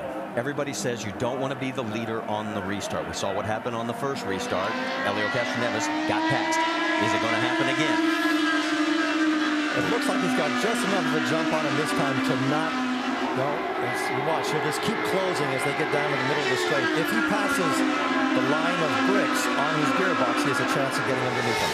Well, we're back to green flag racing here at Indianapolis. Too far back. It's a difficult position to be in because the car in front has to brake all of the air. Well, I'll tell you one thing, Helio Castroneves has dropped back to 4th. Scott Dixon has gotten around him, so Helio, who started on pole, is back to 4th. Now, this last round of pit stops that we had, the first time they had a chance to come in and have some service work done on the car, is an opportunity for even the crew to do some adjustments as we see some great dicing going on side by side. Remember, that's going into turn 3 at already over 200 miles an hour after this restart, and a lot of shuffling and dirty air being caused by the cars in front. So at this point in time, they're trying to figure out what the changes are feeling like that the team made. Look at the battle for second place right now. Scott Dixon, last year's winner, wants a piece of Ryan Briscoe. So far in these restarts, the target cars have had a little advantage on the Penske's the first 2 or 3 laps. Then the Penske's seem to get pace and they get more comfortable. I'm assuming that maybe the Penske's are running a little bit less downforce, and when they get up to speed and when the tire temperature gets up, they're more comfortable. And we saw that on the final practice day they called carburation day just on Friday.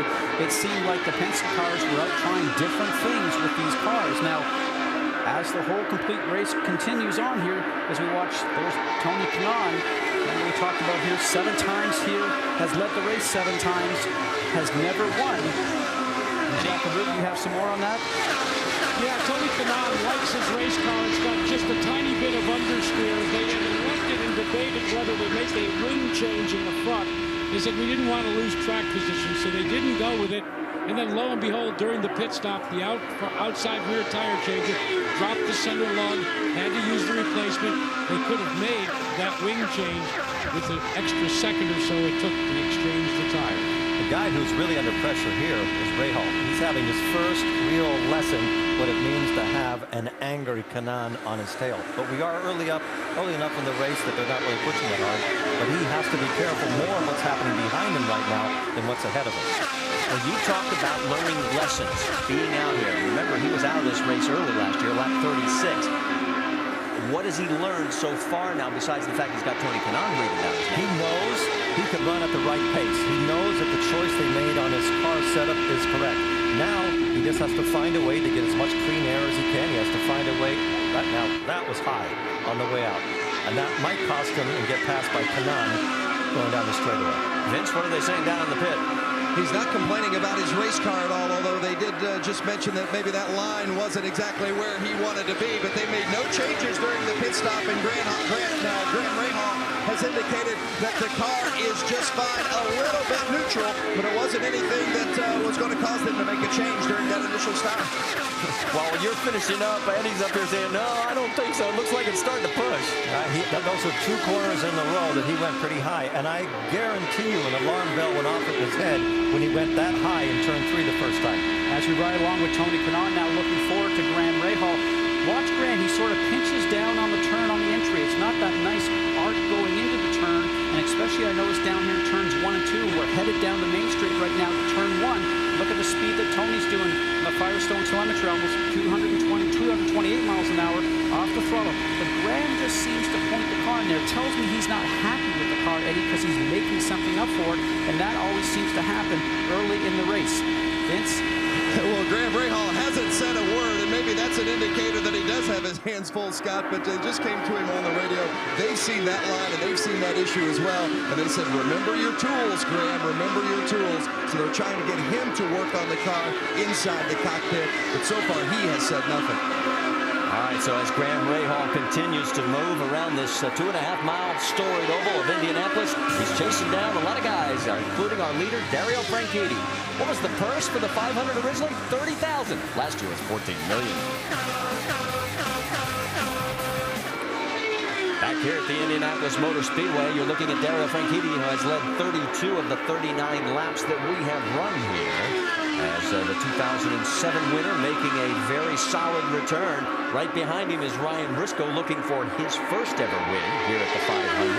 And then it is Scott Dixon, Helio Castroneves, Graham Rahal rounding out the top 5.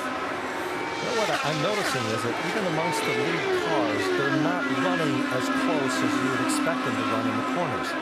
Briscoe gets very close to Franchitti at the end of the straight going into turn 1, and then he spreads out because if everybody's not running very much downforce, or they're trying to keep their wrist as low as they can and just eat through the miles.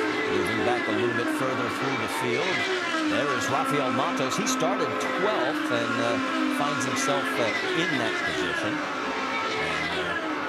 There we go, move a little bit further back, and Danica Patrick, I should say Matos is 7th. Let me correct that. Danica is running in 9th now. She's picked up a couple of positions. She is right behind Will Power and ahead of Paul Tracy. So as Danica continues here on lap number 41, we go on board with her. We talked to her about her relationship and how Michael Andretti serves as her strategist. He's someone that I've always gone to for advice on what to do on the track, and so now that he's around more often, I can ask him those questions more frequently, and I respect him so much. So I always try and do whatever he says, and not just because he's my boss, but because he's good. Take a look at the hands on the steering wheel, because that's a lot smoother than it was on carburation day. And her left hand has come off the wheel. She's doing some work inside the cockpit. Vince Welch mentioned before, working with some tools, as you see team owner Michael Andretti on the left-hand side of your screen. Those tools that a driver has at their disposal inside the cockpit is a roll bar adjustment, both front and rear. We heard that she's already adjusted the front bar to change the handling of the car to improve it. And the other tool available is what they call a weight jacker, which can help you move some weight around on the 4 tires of the car.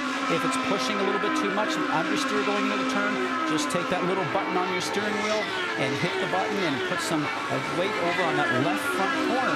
As we see Paul Tracy right now in the number 15 Geico car. Remember, he's not been here since 2002. Only ran 1 race last year, guys. Finished 4th at Edmonton, and he did an amazing job. And now it looks like some guys are starting to have an opportunity just to get a feel for their car. Right behind him is Vitor Meyer. Now Tracy is running 10th. Meyer is in 11th, and then it's Hideki Muto, the 3rd car in that freight train, rounding out that trio. Let's check in with Jackaroo. Well, Vitor Meyer has a 2nd-generation Foyt in his stand calling his shots today. AJ is nearby adjacent, but AJ Sr. is calling the shots for his grandson. So it's Larry Foyt, a former IndyCar driver and a NASCAR driver in his own right, that has taken over the responsibilities for the 14 ABC supply car. Vitor Meyer says he likes his car, and what he wants to do is try and not race until the second half of this event.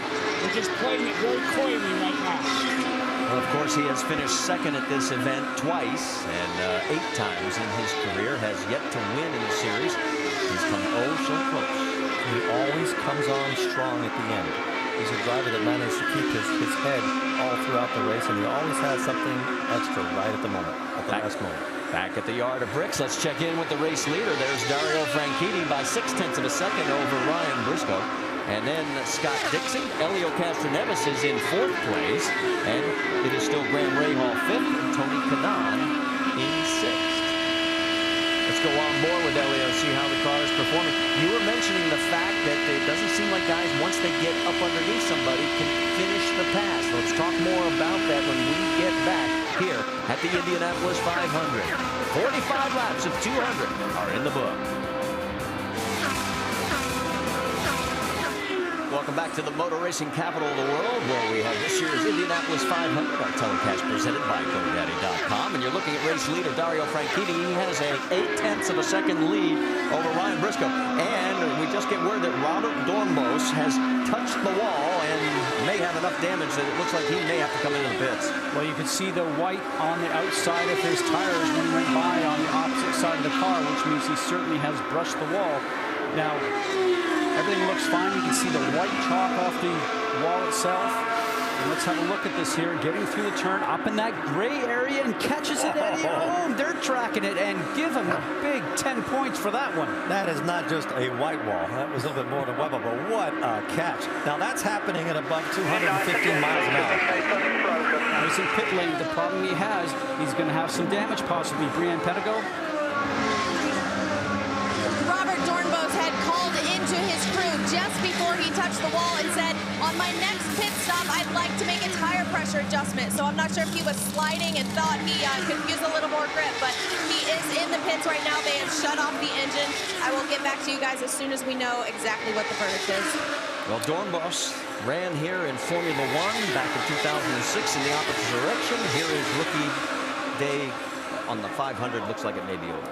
I think so. And that is nothing scarier than having to turn into a corner at full speed after you've done something like that, because you're not sure if you actually hurt the car or not. And that's a very unnerving feeling. I've been there before, and you think you've done enough damage that you should get out, and they say they can fix it, and you're absolutely right. You go, you know what? I hope it's really damaged, because I don't want to go put myself in there. Exactly. You're on the radio saying, come on, buddy. There's no way. Take a look, guys, as you could see that with Ryan Briscoe going around Dario Franchitti, and all of a sudden Franchitti falls back.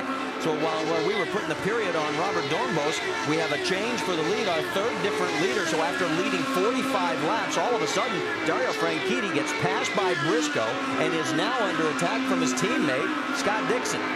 And talking to all the drivers and the engineers this month in the garage area, they said that is going to be the key, is consistency over the length of the fuel run to make sure that the car doesn't fall off in those last 5 or 8 laps. And what happens sometimes is that the tires starting to go away on them just a little bit, because a lot of people are having some concerns about the car starting to push at the end of their fuel run. But now we're going to see how the cars are in traffic. They just finally got into the traffic.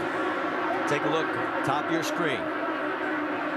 A great draft coming off of 4, so there is no doubt that Dario Franchitti had a much slower pace coming through turn 4 onto the front stretch than he did before, because Ryan Briscoe just motored right past him. To watch now onboard, looking back out of Franchitti's car.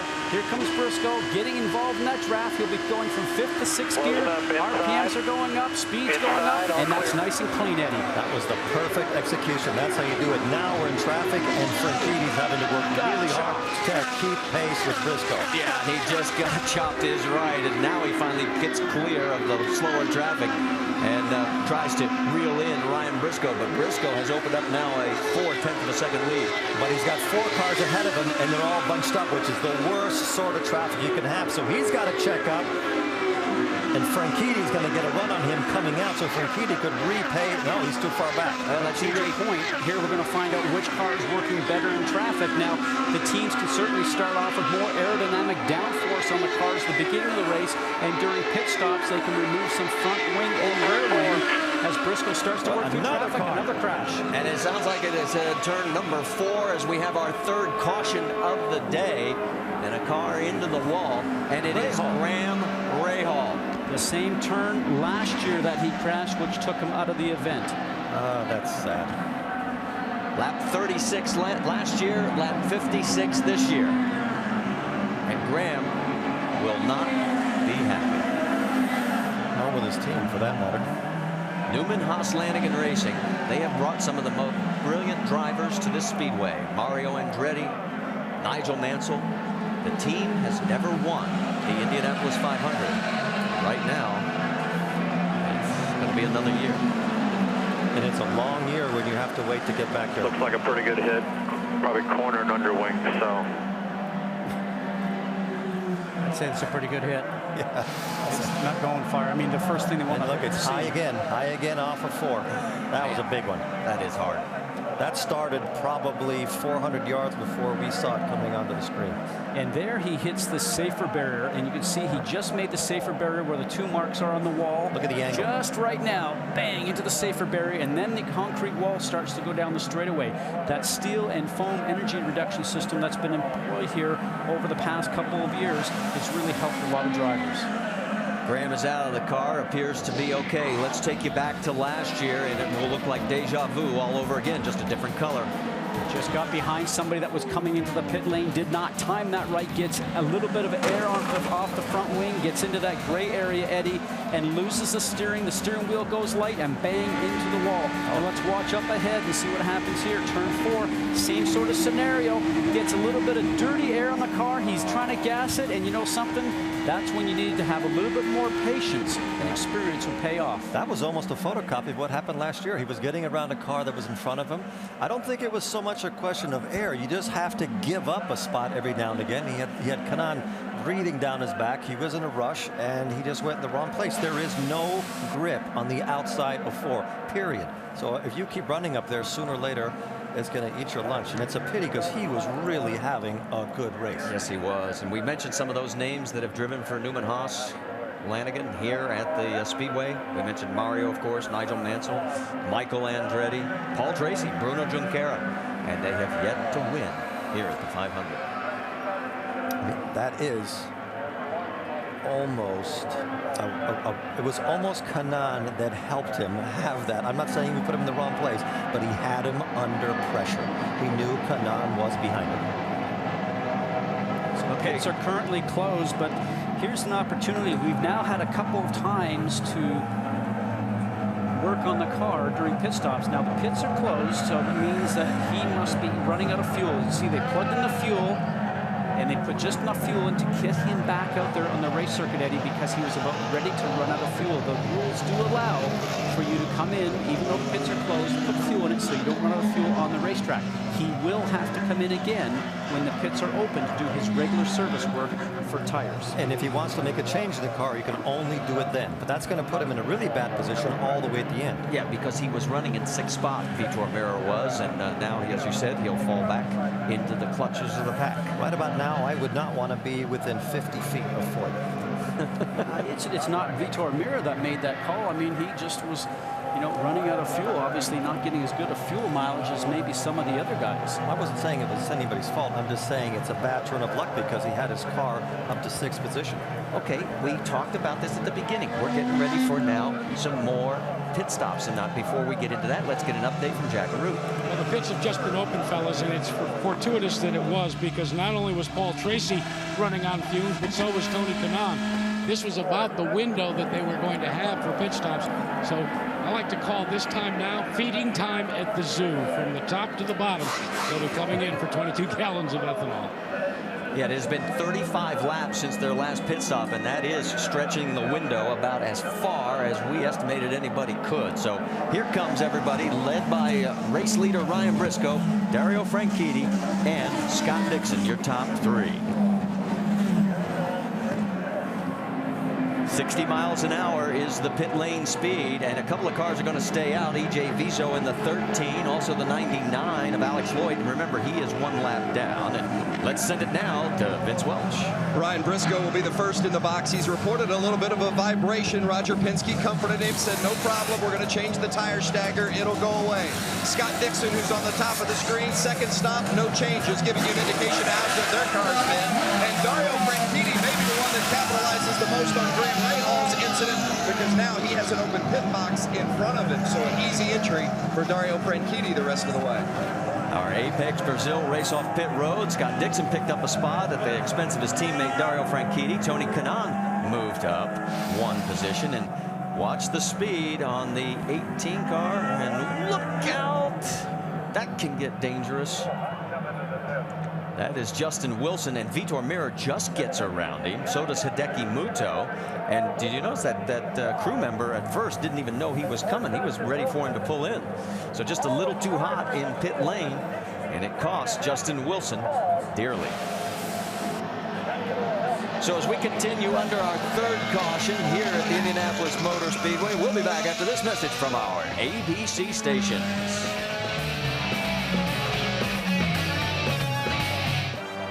Through the years with the Pagoda. Now, of course, that houses all of race control. They can see across this enormous racetrack and make their decisions on when and when not to start. And when you look at what's occurred here today, two of the brightest young American drivers have been knocked out early. Marco Andretti and Graham Rahal are done. But guess who's moving up? Danica Patrick is on the move. Her pit is right in front of the announce booth here, Marty. She has had two phenomenal pit stops. She has. She picked up 2 spots in her first one, from 11th to 9th, and this time she goes from 9th to 7th, Jaggeroo. Well, Marty, during the pit stop competition, Danica Patrick was in the first round and was smoked by Dario Franchitti. They were astounded at how bad they were beaten. They went back to the garage and they have practiced pit stops. And they practiced and practiced and practiced. It's starting to pay off. But the irony is, Marty, that as fast as Danica Patrick's crew's been, well, Helio Castroneves, who won the pit stop competition, he's been a little slower today. Is it a case of deliberateness on the part of Team Penske? Well, it'll be interesting to know. I know they don't like to give up positions in pit lane. Nobody does. But he has dropped back to 5th now. This is the lowest he has been in today's race.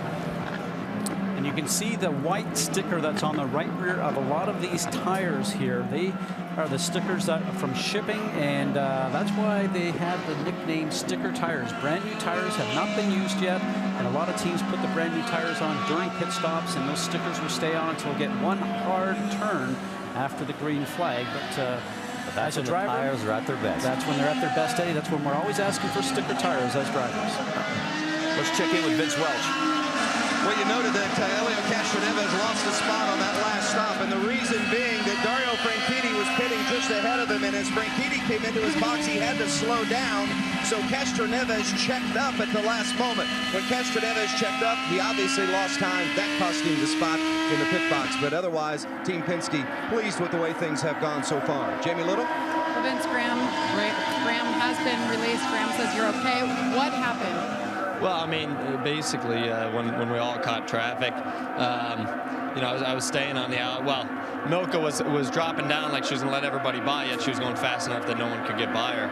So I went into 4, and I just tried to stay half a car width above her. And when I got mid-corner, the car just wanted to go straight, which is the same incident I did last year. I mean, it's just frustrating because for sure this time, knowing what I had done last year, I thought I'd given us enough room, but disappointing because the McDonald's car felt good. It was really comfortable up front with those guys, and we're just trying to tow around, and it's obviously frustrating. Marty? Well, as you finished up, Brian Briscoe is going backwards. I mean, he has just gotten blistered by Scott Dixon, Dario Franchitti, and Tony Kanaan. And here comes his teammate and a host of others. So Briscoe in serious trouble. Penske's in serious trouble. They just don't seem to be able to get up to pace on these restarts. You've got to get back in line here, because if you are high going into 4 and somebody pushes you out there, you're done. Danica Patrick has gone from 7th to 5th. Look out, that's getting close through the corner as well. That looked like Paul Tracy, and it was. So Tracy, as he is shown in 11th position. And oh, in the close quarters. They can't do 4 wide down here, guys. On board with the National Guard car of Dan Weldon. He's making up a lot of spots right now, doing a great job. And Briscoe is so slow, he's like a moving chicane. Vince, what's going on? Brian Briscoe just came over the radio, and he says, I don't know what's wrong, but I have lost all grip. So Roger Penske said, bring it in. We'll put 4 new tires on it, and we'll send you back out. Too early to take any kind of gambles with a car handling that way. Well, that's Oriol Servia underneath him going through the corner right there for Bobby Rahal's team. And, boy, he is just going backwards like he is led. And Kanaan is in 3rd place. And here comes Briscoe. So the man who had led for a total of 11 laps is now in, and this is going to be costly. Hitting under green right now is just... Great, such a train by holding up the group. You've got so many people, guys, going down towards the grass. That will not work. 20 car you saw up in the front there was Ed Carpenter as against a host of cars. Now they sort of sort everything out. Vince, what's going on? Well, the 6th car of Ryan Briscoe is in. Remember, last year his race ended when he collided with Danica Patrick on pit lane. They're not going to make any adjustments other than 4 new tires. So we'll see if it was a tire issue that caused him the uncomfortable race car before. Well, now, if you're talking about things that could go wrong in a pit stop, I mean, maybe when he got work done in the pit stop, they got back up. Maybe there's been something that has broken on the car as we see Tony Kanaan now starting to march towards the front. The other thing that can happen also, Eddie, is that these cars run with stagger on the tires. The right rear is larger than the left, and sometimes if you mix those tires up being putting on incorrectly, then the car can be all over the place. Jack and Root, you have more? Yeah, Scott, do you remember in the first series of pit stops, Tony Kanaan and George Klotz, who calls the shots for him, wanted to make a wing adjustment, but they didn't want to give up track position. They put a half turn in the front wing, and it has solved some of their handling issues. He is as hot as a rocket right now out there, guys. Of all the people, if I was into the guy I wouldn't want to have behind me is Kanaan. Let's reset this for you. You have got Dixon, Franchitti, Kanaan, and that man right there, the leading rookie, Rafael Matos. And right behind him is Danica Patrick, as she is running in 5th and closing. So Danica, all of a sudden, trying to get into the mix and doing a very good job of it. And she's got a tough guy to pass her. Matos is a rookie. She has to be very careful. She's got to give him a lot of room.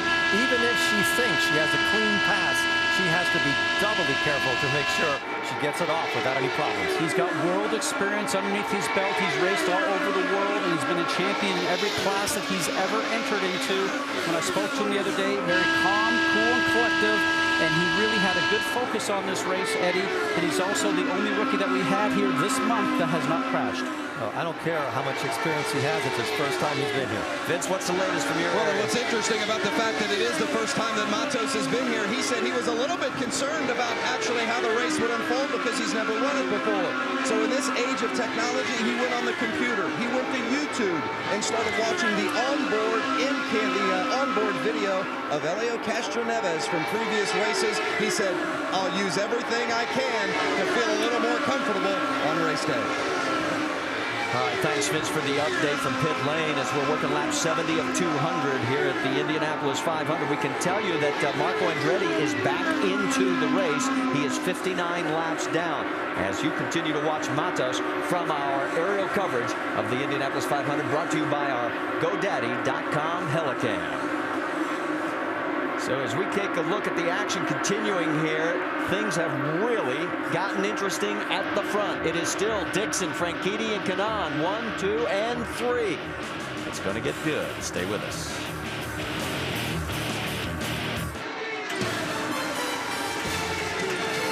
The 2009 Indianapolis 500 telecast presented by GoDaddy.com. GoDaddy.com, where you can make the web your domain with a .com name for less than $1 a month. And the Boost Mobile monthly unlimited plan.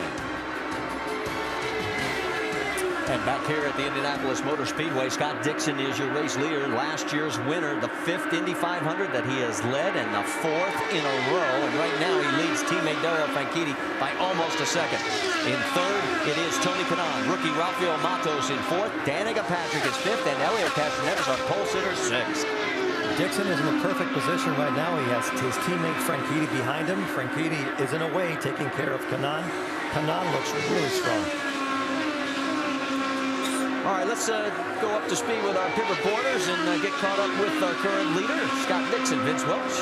Well, he is indeed, as you mentioned, the defending champion. He's made 2 stops, and they've not made a single change to the car. That gives you an indication of how spot on they've been since the start. A credit to his engineer, Eric Bretzman, who's been Dixon's engineer since 2002. He has no complaints today. Dario Franchitti, his teammate at Target Chip Ganassi Racing. Remember, he won this race in 2007 as a member of Andretti Green Racing. He did not run here last year because he was in NASCAR. He also has an outstanding car today. They've made just the slightest of adjustments. Target Chip Ganassi has been spot on since the beginning with their setups today, Jack LaRue. When Tony Kanaan arrived here at the Speedway, he unloaded his 711 primary car, and I quote, it was junk. He went searching for other AGR teammates. and he tried out Hideki Muto's backup car. He liked it so much, he appropriated it. They changed the color scheme. It now is in the familiar green and white. He has made one wing adjustment to take a little push out of the car, and he really likes his ride. In the fourth spot is Rafael Matos. He was the fastest rookie qualifier. His engineer is Ray Lito, who was the engineer for Danica Patrick in 05 when she led here in Indianapolis. Matos, you might notice, carries the colors of the United States Air Force. And on Memorial Day weekend, even a man from Brazil who's lived in the States just 7 years takes great pride in that. Jamie Little. And behind him, Danica Patrick started 10th. She's moved up to 5th. She's had 2 great pit stops. As was mentioned, she's gained 2 positions each time. Now, they have not made any adjustments on pit road. Danica said last week, in order to win this race, we need to be riskier in the pits. These guys have been on it, guys, as she charges forward, trying to hold off Helio Castroneves.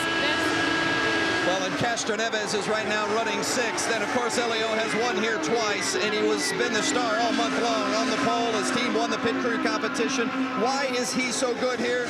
Tim Cindric, who handles his strategy, says Helio's focus, his experience, and the confidence he has in the people around him make him a threat to win every time out, and he is today again. Jack Arute.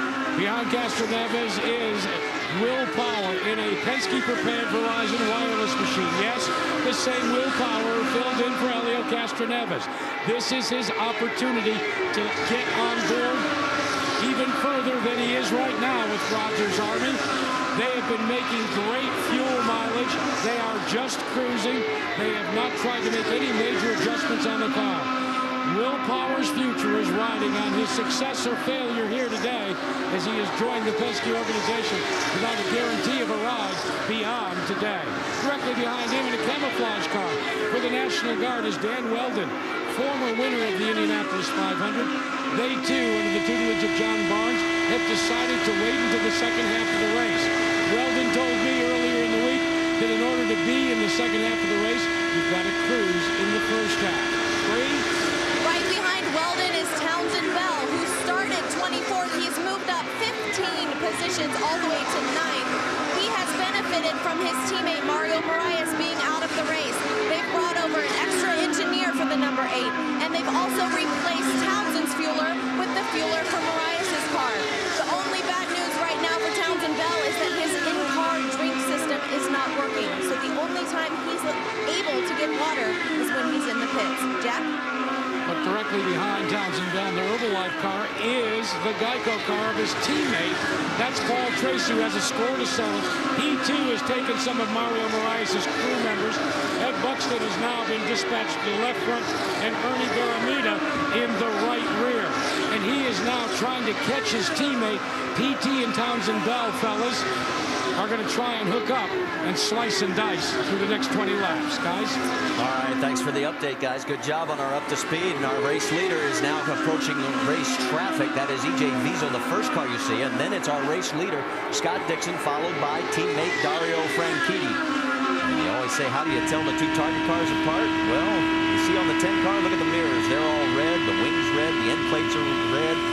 You'll see some white trim when you look there on Scott Dixon's car. Notice the mirrors and also the end plates. Now for these 2 guys, the target cars, they're hoping that the spotter for EJ Vizo, who's just up ahead, EJ is 4 laps down. They're hoping that the spotters got together and let EJ know that the leaders are coming up behind him, and he just breathes the throttle going down the straightaway and lets those guys get by easily without creating a confrontation going into the turn. But what he has to be very careful of is not getting pushed up. Even for Vizo, he has to stick to the line and make sure everybody gets by in the straightaway. You don't want people passing you at the last minute going into the corner, and he's doing a perfect job of it. Well, now coming down the front straightaway, Franchitti apparently having a bit of problem trying to get around. Now he moves to the inside and darts around as EJ does what you said. He breathes the throttle just a little bit, Scott. Yeah, should have mentioned maybe breathe it just a little sooner down the straight, and experience will tell you to do that so you're not in that confrontation in the turn. And now you see on board with Tony Kanaan, he's sort of fighting the steering wheel because the car in front of EJ Vizo just sliced down in front of him, and we're on board with EJ now, and watch the draft happen. And Tony Kanaan gets through in another accident. And it looks like it is Davey Hamilton in the 44, and it is, as he has tagged the wall. And we now have our 4th caution here at this year's Indianapolis 500. Dead loose. You heard him say bad loose, guys. Bad loose. And that is probably the worst thing you want a race car driver to say, is loose around this place. Well, Davey, a crowd favorite here, his 9th start. Remember that he crashed back at Texas in June of 2001, had some very severe foot and ankle injuries. He was out for 6 years and came back 3 years ago, and he's been coming back to run the race ever since. And boy, the fans really admire him. And let's take another look at what happened to him.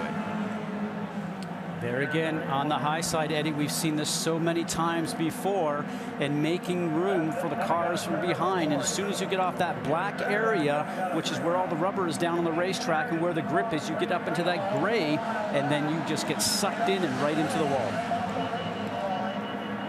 Well, let's take you back to that 2001 moment, and this was awfully scary. In fact, Eddie Cheever, you're involved in that. That's you coming through. I'm the one coming through. I remember seeing that, and I knew right from the beginning it was horrible because he went up against the wall, and it was just one of the most horrible things I've ever seen. And this is somebody who's driven by passion. Davey Hamilton just loves this place, and he works so hard to get here. And it's sad to see him in trouble today, but you cannot be altruistic when you're going through 3 and 4. You have to hold your line, even if there are faster cars behind you. If you get up high, that's what happens. There's just no grip up there. And you can even look on the tires. You can see all the rubber debris that's built up on the race course is actually on top of the tires, because that's how far out of the groove that he got. And a great ovation by everybody here that really knows and respects what Davey has done. And he's with the Dreyer and Reinbold team, and we talked to those guys, Eddie, and they say that he's really been the leader in helping them get setups and really helped John and that group get an understanding about how to make their car a little stronger. Remember, he qualified in the first weekend and was pretty much set for the remainder of the week. He's a great driver. He has a lot of experience here, and above all, he has an enormous amount of enthusiasm. I think you'd have to have it to recover from what he did. When he told me he was going to go race again, I looked at him and said, "Have you lost your mind?" And Davey's one note of distinction, he was the oldest driver in the field at the age of 47. John Andretti, the second oldest. I'm sure he's going to thank me for reminding everybody of that. But that's how much he loves it. He's been persevering. And as we get ready for pit stops now under our 4th caution, let's talk a little bit of strategy. Keep your eyes on Helio Castroneves, because he's had pit stops where he's been going backwards. And let's keep our eye on Danica Patrick. She's had her last 2 stops where she's picked up 2 spots each time. Important time for the driver to make sure that you're really closed up on the car in front when you enter into pit lane. And there's a speed limit now at 60 miles an hour. Eddie, when you and I first started coming here, there was no pit speed limit. You used to roll off at turn 4 and then come into pit lane at high speed. Now it's 60 miles an hour. A lot of pressure on the crew. They train to do this each and every day to make sure they get those tires on the fuel and as quick as possible.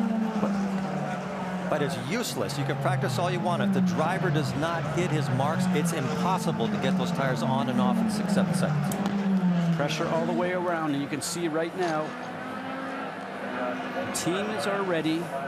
As you mentioned, hit your marks when you come in. Castroneves needs a good one here.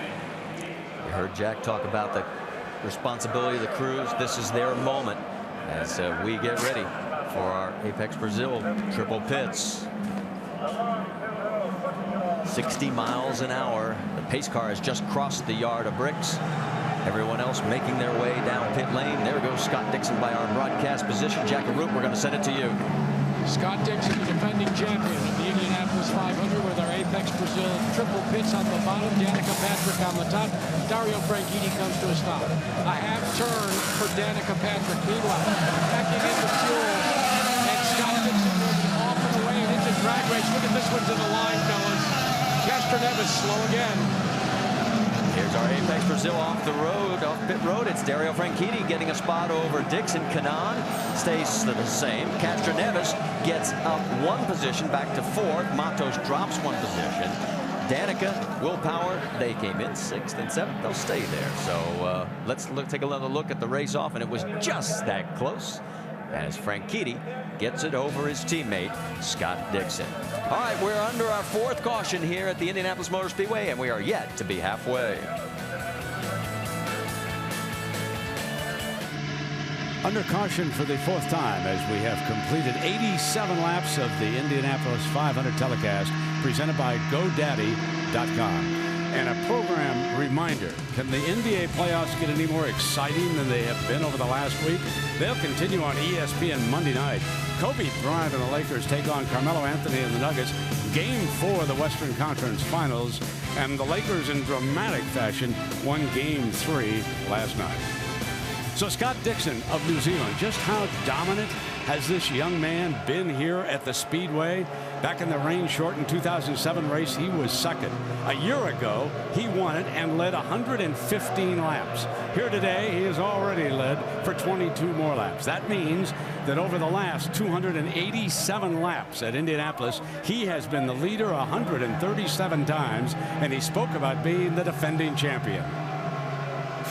Coming back as a defending champion is something that I've never experienced before, but I think I go back to having the confidence of what a year did to me, and to come back and try and prove the point again and try and get another 500.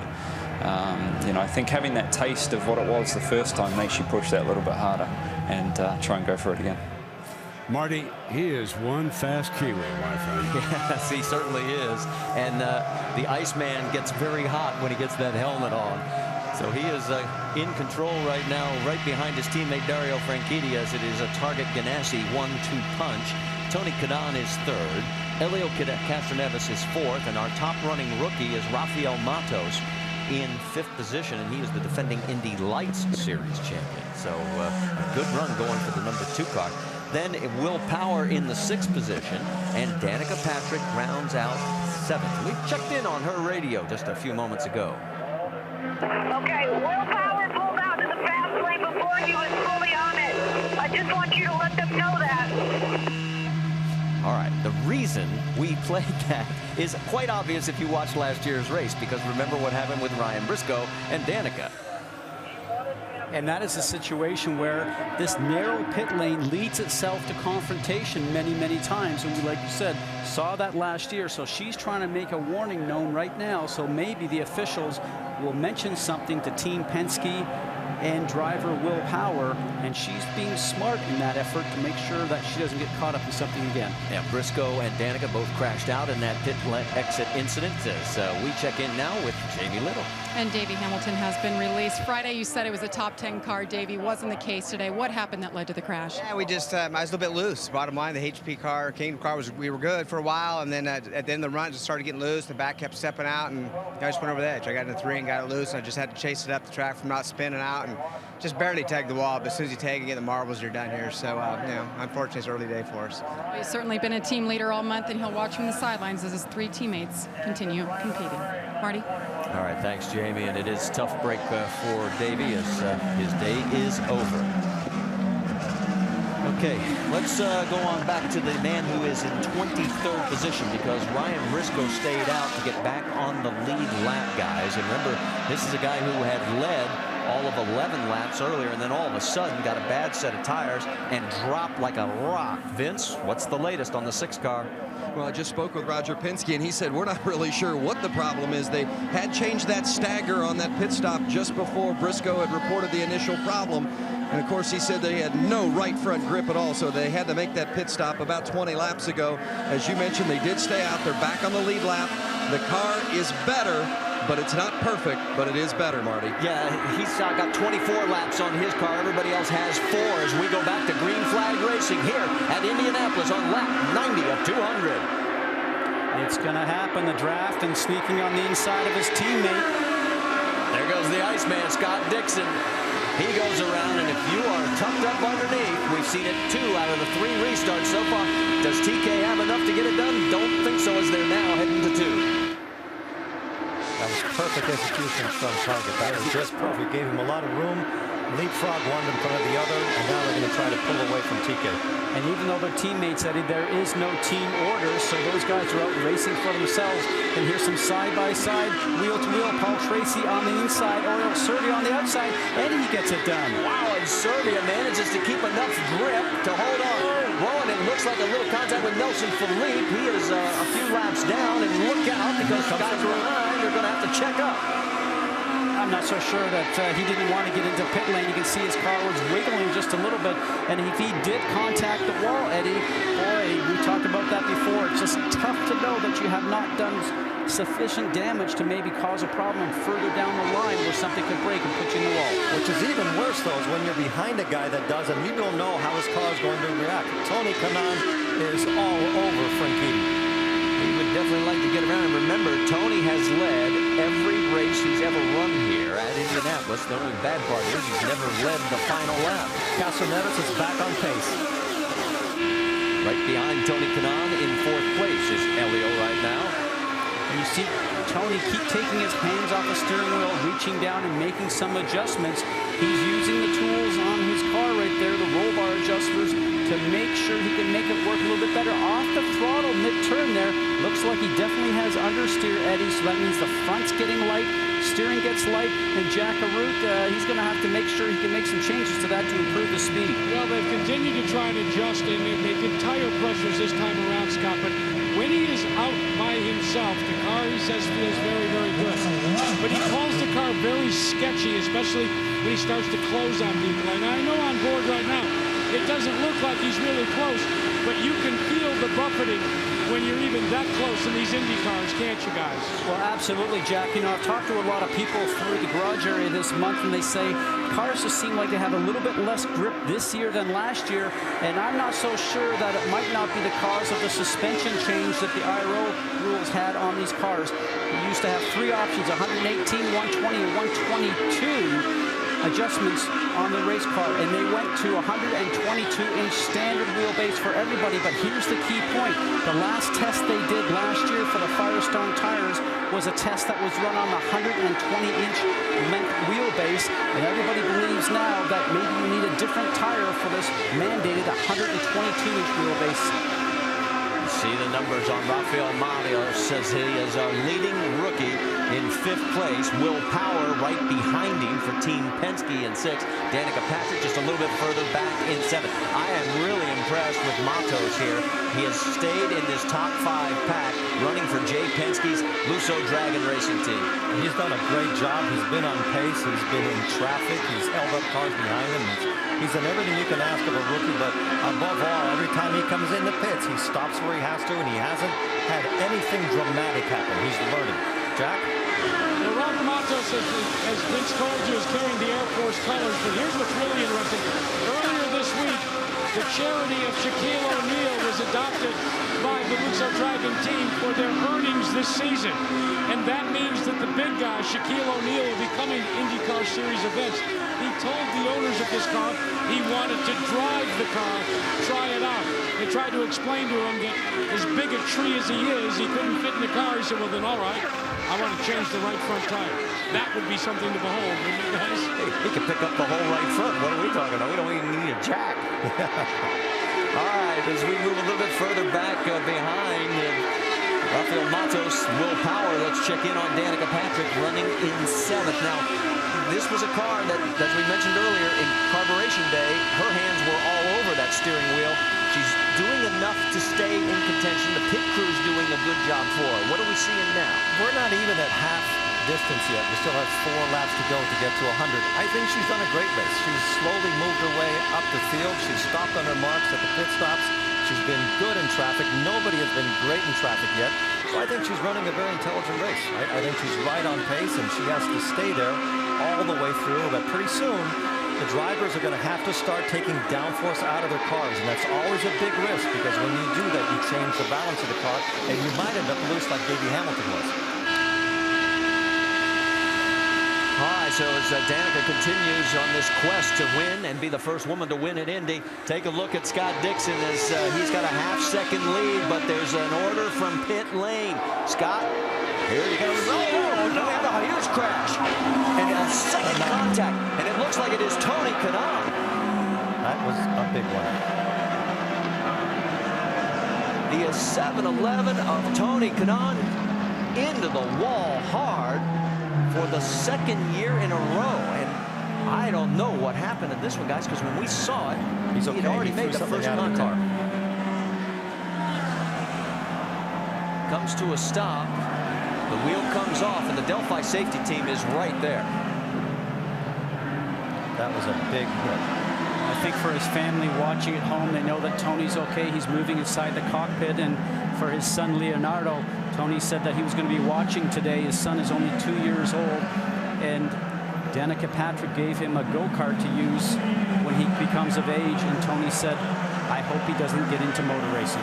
Did you see how he was sitting on the car? He wants to get out, but he just doesn't quite have the presence of mind or the calmness yet to step away from it. That was a big hit. And it's so sad to see this great driver every time he comes to Indy have some sort of a problem. I'm really looking forward to seeing the replay to see what happened, but he's fine. He is fine. Let's go on board. Just listen in.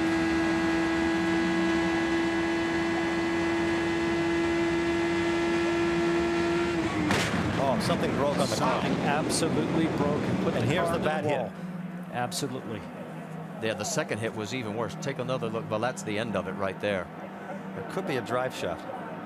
It just turned sharp right. Yeah. This guy just has no luck at all here.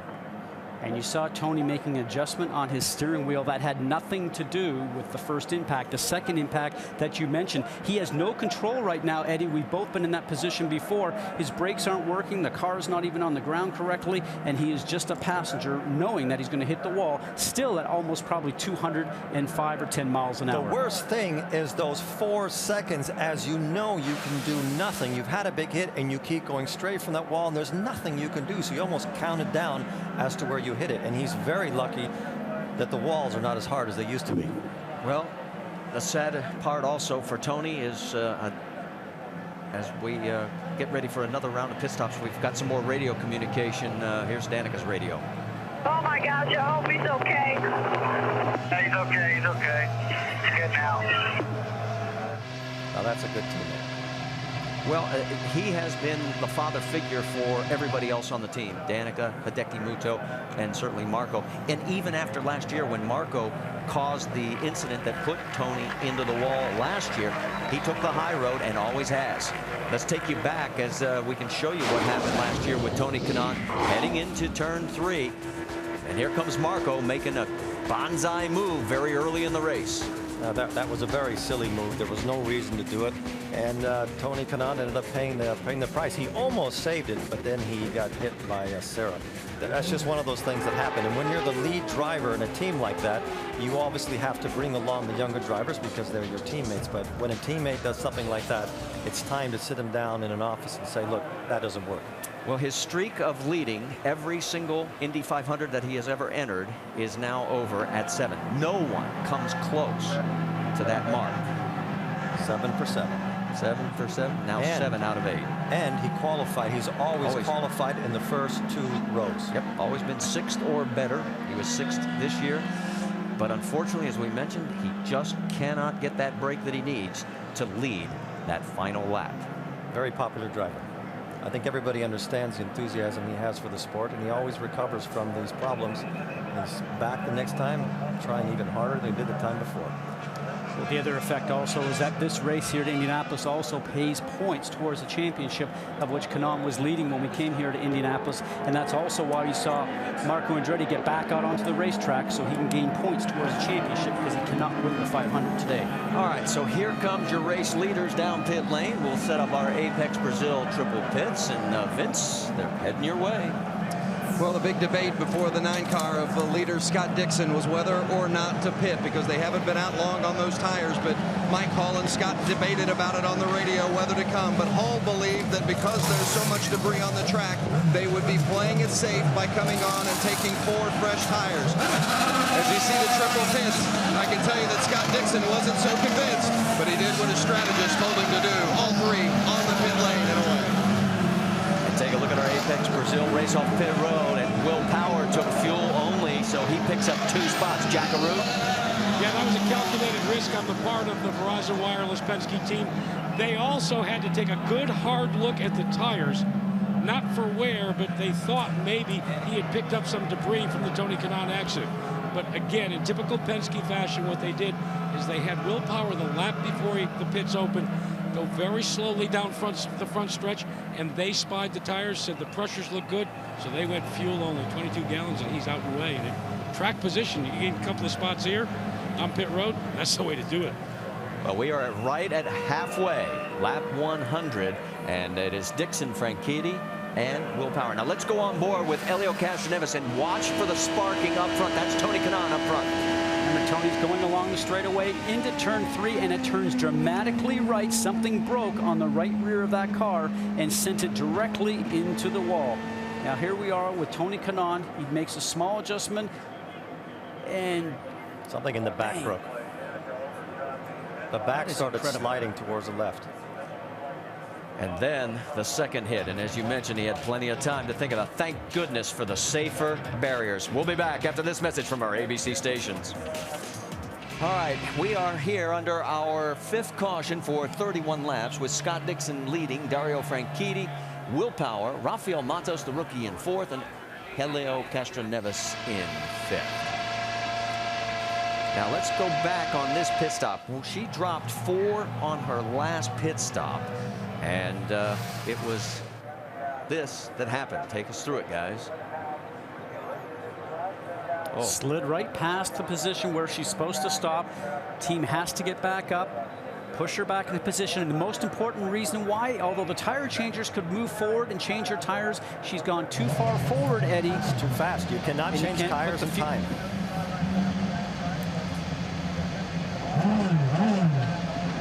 And the reason for this is that the fuel coupler would not latch in if she was too far forward like she was a moment ago. Really sorry, guys. Really sorry. That was all my fault. I'm really sorry.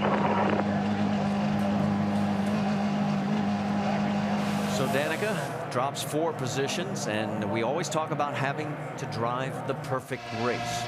And there's an example of what one small mistake can cost you. Vince? Guys, remember we were talking about the debate that Mike Hall and his driver Scott Dixon were having about whether or not to pit, and Mike Hall said there's so much debris on the track, I think you need to come in, Scott, just in case. Look what they pulled out of the right rear tire of Scott Dixon's race car. This piece of metal, if they would not have come in when they did, would have ended the race of our defending champion and current race leader, Scott Dixon. That was definitely the right decision, wasn't it? Mike Hall's pretty good at these things. Well, and that's what surprised me about Will Power's team, is sending him out just with a fuel only and no tires after a huge accident like that. Well, Scott has been one of our 4-lap leaders. Let's take a look at the Firestone lap leaderboard as we get ready to go side by side. Dario Franchitti is the man leading with 50 laps led. Scott right behind him with 35, and then the 2 Team Penske cars. Stay with us. In the old days, those were the roadsters. Then in the 60s, look at the advances that were made here at the old brickyard. Yeah, the bricks are still there, but there's about 16 inches of asphalt on top of it. And here today, the defending champion Scott Dixon is our leader. We've completed 105 laps as we welcome you back to the Indianapolis 500 telecast presented by GoDaddy.com. And a program reminder tonight, an ABC World Premiere miniseries event. One woman's quest for justice ignites an international race to possess the most valuable stones ever seen. Judy Davis stars. Diamonds begins tonight at 9 Eastern, 8 Central on ABC. Speaking of international, there's a youngster in the Penske team by the name of Will Power, who has jumped all the way up to 3rd behind the super team of Ganassi. There is Will, and I suppose you could describe him as a triathlete on wheels. Here is a young man who works out 5 to 6 days a week, and that fitness regimen includes swimming, cycling, running, and rowing. So you talk about an athlete who's in shape. He'll be able to handle the 500 miles. So let's find out the rest of the story regarding TK and Tony Kanaan. What happened to him, Jamie? Well, we're questioning his physical ability. You just limped out of the medical center. What happened? I don't know, Jamie. Something broke in the middle of the straightaway. I hit head on the wall. I don't think the cameras got that on the first hit. And then I went for a wild ride. I mean, at this point, I just rest my head on my headrest, close my eyes, and I knew it was going to be a big one. I'm pretty much beat up. I mean, I got to thank, you know, my guys and the St. Vincent people that kept me in shape, because it looks like I just got beat up big time. But and thank the safety team, because the car is pretty safe. We hit the wall at 190 miles an hour. And I'm standing here talking to you, and let's go to Milwaukee now. I mean, me in this place again one more time, but I'm gonna say hi to my son at home because he probably got a bit scared if he saw it. So, He's 2, and he's at home watching. We hope you feel better, Tony Kanaan, guys. Brian? Just as Tony Kanaan's day ended, so did the day of Oriol Servia as a fuel pressure loss, and it proved fatal for your team. Oriol, you were doing so well. You started 25th, had moved all the way up to 10th. Can you describe the frustration? Well, yes, I can. It's the easiest thing. I mean, it was amazing. The car was awesome. Everything was going according to plan. We were picking up spots on restarts and on every pit stop. I mean, the machine was amazing. So it's just one of those things. It's racing, you know, and it just, I think we got a shortcut. I mean, the car was working great, and all of a sudden it stopped. So it's a shame because they put such an effort to be here. And I have to thank Bobby Rahal and David Letterman and Dafka for giving us the means, and Scott Rumke and Chris Finks and the whole crew for making it fast. It was really a car to win, and I felt that way. I was just moving forward. We were just in the middle of the race, and we were already 10th. And honestly, I felt faster than everybody around me all the time. It's just racing, you know. I mean, it happened to all of us. Unfortunately, it happened to the one race that we all want to win. We talk about the highs and lows of Indy, guys. This is the side you don't want to be on. And he becomes our 6th car out of the race here on this 2009 edition of the Indianapolis 500. Take a look at the leaders right now. It is Team Target Ganassi, Dixon and Franchitti with Will Power, Rafael Matos, and Helio Castroneves rounding out the top 5. Hey, you can have your questions answered by our analysts here in the booth with the Boost mobile mailbag. Just go to ESPN.com, search Ask the Analyst. And our first question comes from Greg. Which team has the best chance of beating the Penske's or Chip Ganassi's team? Fellas, it's all yours. I think the rookie, Rafael Matos, is looking pretty good. What do you think, Scott? Well, he's with a team that's owned by Jay Penske, Roger Penske's son, with the Lusso Dragon team. Ran very strong last year in a few events that they ran both on ovals and on road courses. And like we mentioned, I think Rafael is a driver that has got a wealth of experience, and he's keeping calm, he's being patient, and you have to get to the end to have a shot at winning this race. So I would agree, right now everything is going smoothly for him and that team. Did you mention the name Penske in there? Isn't that a surprise, huh? That's amazing, isn't it? I think it just made Penske's and this place. And it is an independent operation, though. I mean, Jay and Steve Lusso are on their own there as they are taking care of that whole team. A couple of notes real quickly for you. Robert Dornbos is back into the race, although he is 41 laps down. And Ryan Briscoe has gotten back on the lead lap. Also, let's give you a tip of the hat to Alex Tagliani on the number 36. Now, remember, he got bumped from the field, and his teammate Bruno Junqueira qualified that car. He then jumped in it and started dead last in the field. As we go back to green flag racing, he's got a chance to move into the top 10.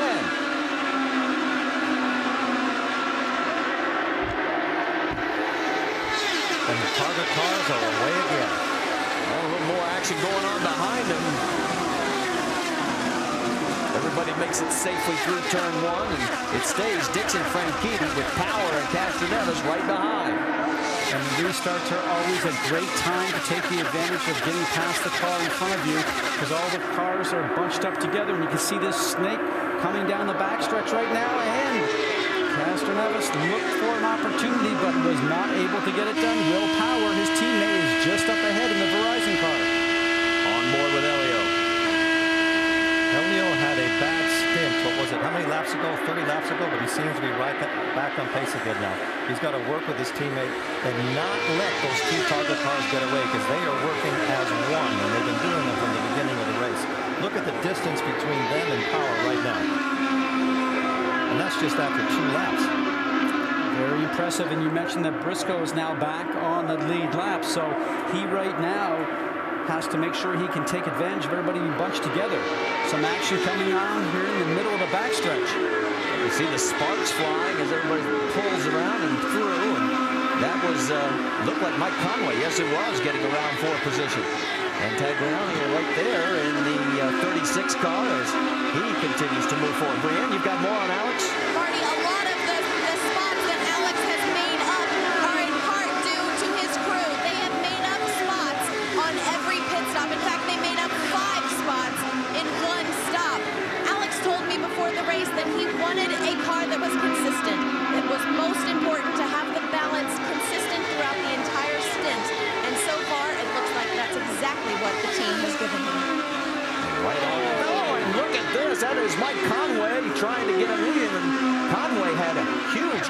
track the first week here at the Speedway. Did not make it through the first weekend of qualifying, and boy, just almost had another moment there, fellas. Alex has got to be careful. He doesn't block. I was going to say that is going to be seen by the officials up in timing and scoring, and I won't be surprised if Alex Tagliani does not get a warning. Boy, and Conway is off pace, and that was John Andretti that goes around him. So as he had to open the door, John said thank you very much. And for King, Richard Petty moves up a couple of spots. 13th. Don't know if Richard is still here. Take a look a little bit further back. You can see there's still more action going on. That's again Tagliani and Meyer going at it. There's Thomas Scheckter also in the mix. Scheckter up to 15th, moves Sarah Fisher back to 16th. This is an area of drivers back here, Eddie, where everybody's just a little bit more desperate. They try to do some things that maybe the veterans wouldn't do that are running up front. Go on board with Sarah. What's flopping this?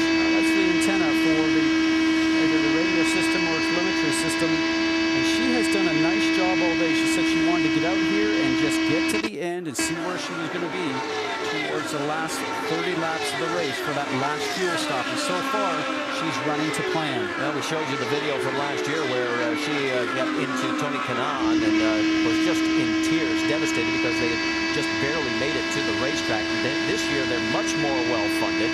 She'll be at several more races after this. And right now, Sarah Fisher, a fan favorite, doing very well here at this year's Indy 500. And the team looks really sharp. Their cars are well prepared.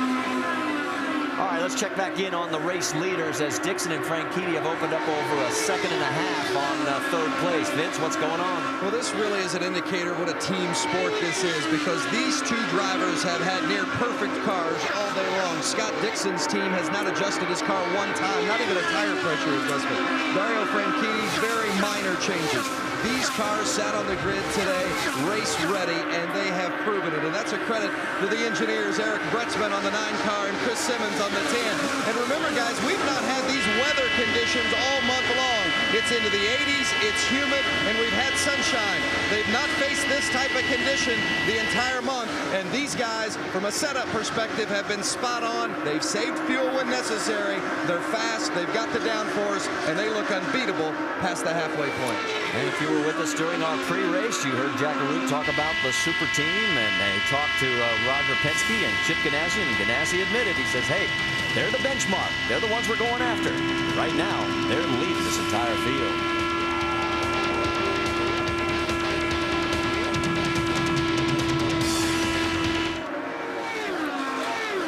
Back here at the Indianapolis 500, we're working lap number 120 of 200. There is your top 5.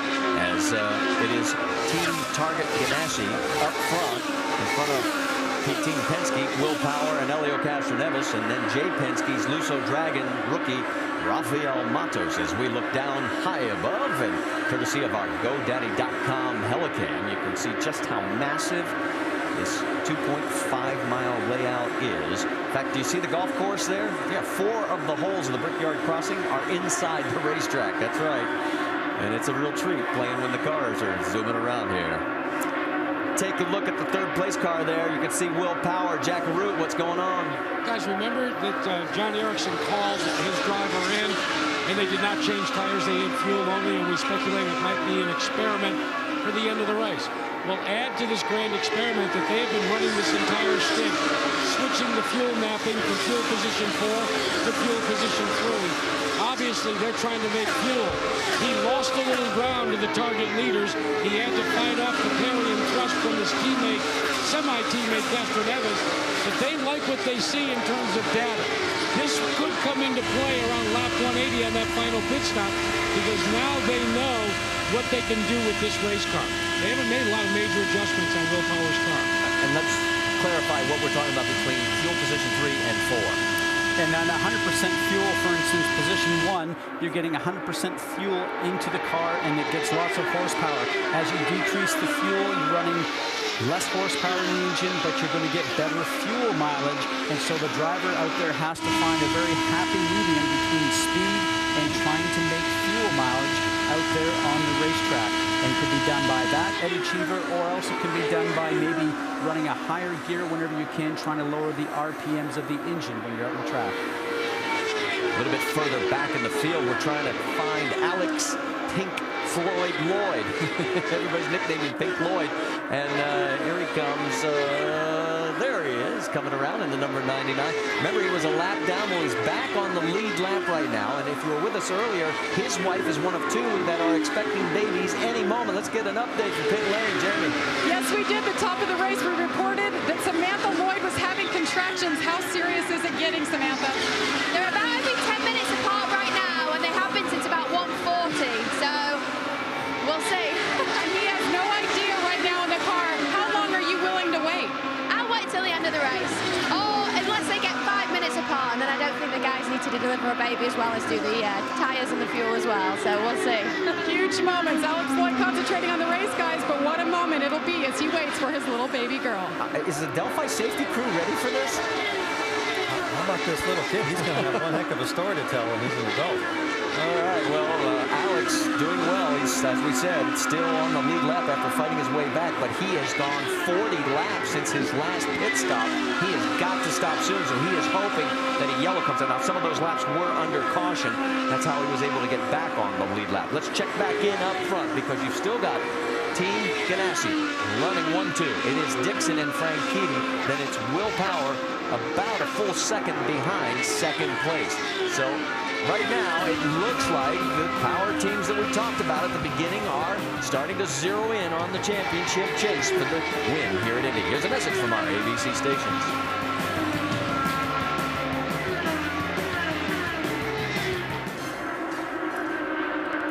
Back here at the Indianapolis Motor Speedway, it is still Dixon and Franchitti running 1-2. There's your top 5 after 129 of 200 laps, now 130. So 70 laps to go, guys.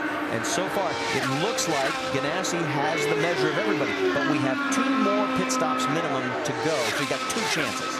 If anybody's going to make a run of the 2 Ganassi cars, they're going to have to start doing it here pretty quickly. These 2 guys are working together, and the speed that the Penske cars had in practice and in qualifying has not translated onto fast cars into race day. So these guys are not only in a class of their own independently, working together, they're almost unstoppable.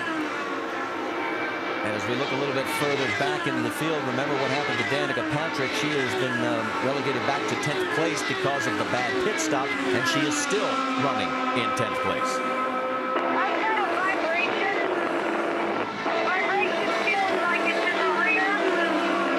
Hang in there with it until we get the tires. She had a wiggle in. Small amount of wiggle going into the turn, but that vibration, she could have picked up something off the track, some rubber debris. And we have another yellow for. Well, it looks like there may be slight contact, perhaps. I was looking at the back of Nelson Philippe's car, and it looked like maybe the right side rear. Now, don't forget that he hit the wall earlier on, and then maybe he did some damage when he did that. We talked about that before, Eddie, that sometimes you go and hit the wall and then come back 10, 20, 40 laps later. But now we can see that he's off the groove again, like we've seen so many times today for so many drivers. And he gets up into the gray, and he just walks the race car up the track and hits the wall. That's not rushing the wall. And if you think about it, you're going 225 miles an hour. That is not rushing the wall. If you were testing, you would come in immediately, and you'd come into the pits slowly. And say, let's take a break. Yeah, let's take a break. I got to go spend some time with myself, and we'll be testing a few hours from now. But you're in the middle of the 500. You have to keep running. But what he's got to be very conscious of, he's got to come in the pits quickly, because if something breaks and you spin, you're in trouble. Brakes on. We're going to fuel it, have a look at it. Louis told me no. We got damage back there. Yeah, I thought I saw a piece. Okay, shut it off for now. Shut it off. Wise decision. Well, and he was 2 laps down in 24th position, and one of our 5 rookies. So again, the experience factor that you were talking about coming into play. Absolutely. And what Brian Barnhart likes these drivers to do is, if you are off pace towards the end of the race, Scott, get out of the way and let the other drivers finish. So we are under our 6th caution here, and we've had 38 laps under the yellow flag. Pits are still closed, so they will have to go around another lap here at the 2.5-mile oval at Indianapolis. And as they do that, we'll remind you that this Wednesday, ABC's Summer Smash Hit Wipeout is back with new obstacles, crazier contestants, and even bigger wipeouts. ABC's Wipeout, the season premiere, is Wednesday at 8 Eastern, 7 Central on ABC. You had a good look at the pace car there, the Chevy Camaro, new model that they're bringing out. Pretty sharp car. In fact, we have an onboard camera. There it is. What'd you do with your pace car? What'd you get in 1998? You can't even remember. You ask me this question every year, and I keep telling you, I don't have it anymore. All right, let's take a look at our Firestone lap leaders. And you can see we've had 4 different leaders, and Scott Dixon's led the most, 65. In fact, Dixon was 38th on the all-time lap leader ranking at the start of the race. He has now passed guys like Juan Pablo Montoya, Danny Sullivan, Howdy Wilcox, Jim Raffin, Peter DiPaolo, and a guy by the name of Helio Castroneves.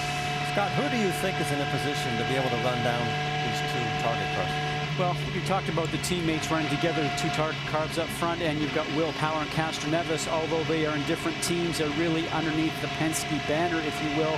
You had mentioned that Power is running for Russo Dragon with Jay Penske's team, and even though they may work individually to each other, you can rest assured that they've got together down here in the pit boxes to talk to each other, to say we need to get together to track down these guys up front. I'm just not sure they have the speed, Eddie, because you mentioned that before. I think Target's got everybody pretty much covered right now, Marty. Well, and I was looking at the amount of time spent in the pits. Guess who's leading in that department? Our race leader, Scott Dixon, 2 minutes, 20 seconds so far. And as the race progresses and those numbers keep adding up, it does play a key factor. We'll continue to explore that, as we told you, we have at least 1 more round of pit stops after this. There goes Will Power as he ducks in. And as we take a look at our Apex Brazil quad pits, it's Will Power on the left, and keep an eye on Castroneves on the right. He needs a very quick pit stop to try and get out. There's Will already underway. There goes, oh no, Franchitti has a problem. The fuel hose is still connected.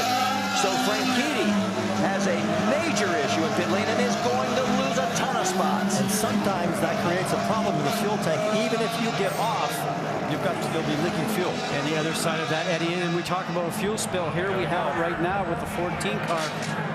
Look where Tracy's at. He's 4th. Vitor Meira is in trouble there as they had that fire and quickly have extinguished it. And because we saw this for Franchitti, there might be the same situation here. Everybody is in a hurry to make the fastest pit stop because it's getting close to the end of the race. Remember the video we showed you back at the 1969 race? The late Lloyd Ruby pulled out too soon, broke a hole into the fuel cell, and here is what the fire looked like. As you can see, that is the ethanol, and boy. And you can see the Buckeye over here on the left-hand side of the screen and the spring. That is all from the inlet nozzle that goes in to put the fuel into the tank. So no doubt the car was leaving before that had been pulled out completely. Now the process is somebody tells him to go. Let's go to Jack.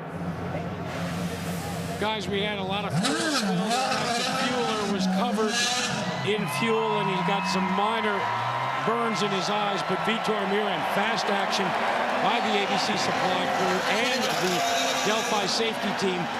They covered the entire car with water. Now, you wouldn't do that with your passenger car, but with ethanol, what it does is it disperses it. And Craig Baranowski is one of the chief mechanics. And Craig, what is the condition of your fueler? We got to get a probe to get going. The probe is broken, guys, and this is the big problem now. They've sent Vitor back out. They've got to totally replace the probe section before they can even bring him back in. So there's a little bit of bedlam going on down here right now, but everybody seems to be okay. What I want to know is how in the world is he able to even go back out there? I mean, did you see the flames that were wrapped around him? Meira, and stayed on the lead lap. How's that for you? How do you know if he doesn't have burns under his helmet? How do you know if there's water still floating around in the cockpit? There's so many things. If any of that water hits an electronic component, the car will stop. All right, so obviously a moment that you just do not want to see happen in the race. And take a look. I mean, you would think right now this is serious, and it is. But yet, Vitor Meira is back out on the track. Unbelievable. We're at lap here at the 2009 Indianapolis 500 telecast presented by GoDaddy.com. And We are under our 6th caution with a lot of fireworks literally in pit lane. As let's get you caught up on our Craftsman race rundown. Our current leader is Scott Dixon. He has led 69 laps so far today. The biggest mover of the race has been Alex Tagliani, all the way from 33rd. He's right now running 11th in this field. And you've had 4 different leaders with 5 lead changes. And we've had 6 cautions. We're currently under that 6th caution. Hopefully it'll be our last. Average race speed is nowhere near a record, 148.7 miles an hour. All right, we've got Scott Dixon, Helio Castroneves, and Will Power 1, 2, 3. And Paul Tracy has moved into 4th. Dan Weldon is 5th. Then Townsend Bell is 6th. And then Ed Carpenter, followed by Dario Franchitti. And it was Franchitti we were getting ready to talk about with his pit troubles when we saw what happened with Vitor Meira. Now let's go back and show you what happened to the number 10 Target machine. All 4 tires being changed. Watch the fueler, and the fuel line did not come out. And Dario Franchitti thought that he should leave because the right front mechanic was waving him forward. We don't really know what his signal is to leave the pit. Somebody might have waved him out. Sometimes those things get off cue. Let's just listen from the onboard. Briscoe's clear. Whoa! Get it. I think he misinterpreted the clear. He was very lucky they didn't rip out everything like they did inside the fourth. We need to be clear on the hand signals here. We need to be clear on the hand signals. And more. Now, he was talking about hand signals. We need to be clear on the hand signals.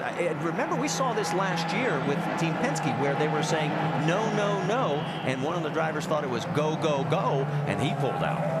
And you know, in this scenario here, he has been up front all day, so now he moves himself back in the queue, and he's back in 8th spot. So in this scenario, will he be able to get back up behind Dixon and start to run as a tandem again, as we talked about before, Eddie? And this whole thing is going to be very interesting to see how this plays out.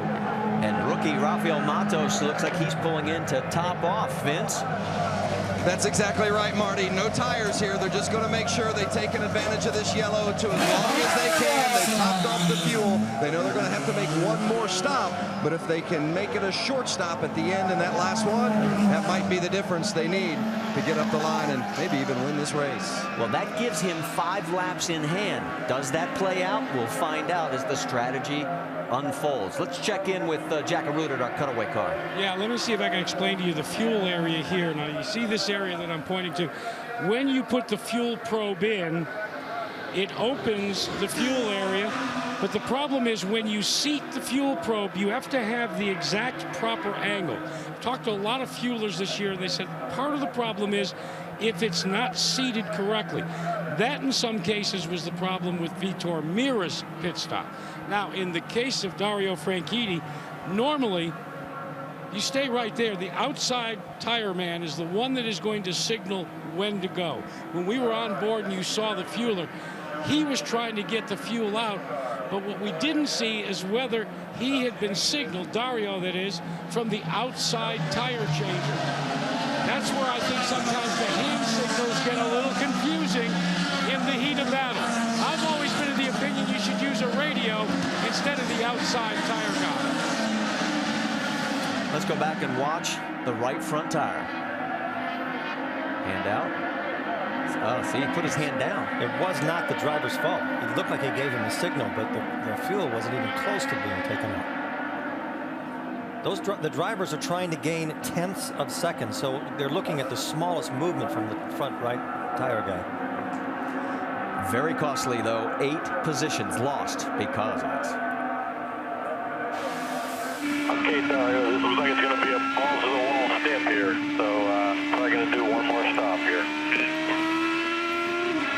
Okay, we're getting ready for the restart, and already the green flag flies. And Dixon, who has lost his wingman, now has mirrors full of Helio Castroneves.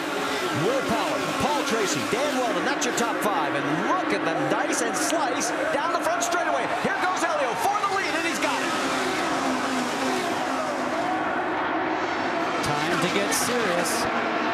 Castro Castroneves opening up some ground immediately as well. Now we'll see if Castroneves can pull away from Dixon. And Power is right behind Dixon. The first opportunity for Helio Castroneves to be in clean air.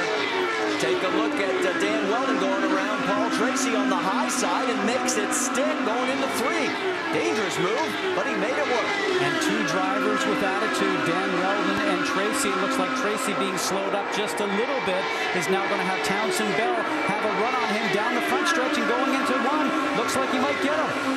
And Townsend, and boy, Tracy's not lifting. Here we go, and finally he has to give up. Look at the twitch. Gray will get you in every corner. That was a hard choice to give up ground there from Tracy. Ed Carpenter had an eye full of that. He is the yellow car right behind Paul Tracy. And Carpenter's trying to make a move. Too far behind.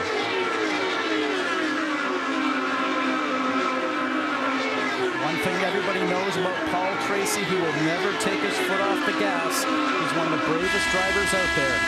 Go on board with Ed Carpenter, and while you watch, let me remind you that right behind him, Ryan Briscoe has snuck back into the mix. He's 8th. Jackaroot? Well, for the guy that you're riding on board there, and then, of course, is Ed Carpenter, stepson to Tony George. They did something early in the race, guys, that is very unusual. Instead of going down on the rear wing, they actually went up a ½ degree on the rear wing. Since then, this car has run much more stable than in the early going. Eddie Cheever, that is a little bit opposite of what you're supposed to do in a race like this, isn't it? It's opposite, but it just seems that Ed is giving the right information because everything in racing is about the result. And as you said, he's been working his way up the grid. He looks to have a lot of confidence, and he's not that fast in the straightaway, only 223, but he is gaining in the corners. So while Carpenter tries to reel in Paul Tracy in that battle for 6th position, let's drop back a little further. Check in right behind Ryan Briscoe is Danica Patrick. So it's Briscoe 8th, Danica 9th. And a great run for Mike Conway in 10th right behind the rookie in the number 24 Dry Rainbow cars. We go on board with Danica. There is Conway sneaking into this mix as well. A lot of names that we did not think are in the top 10 right now. Where's Franchitti? Back in 12th. He has actually dropped a couple of positions since going back to green flag racing. You're right.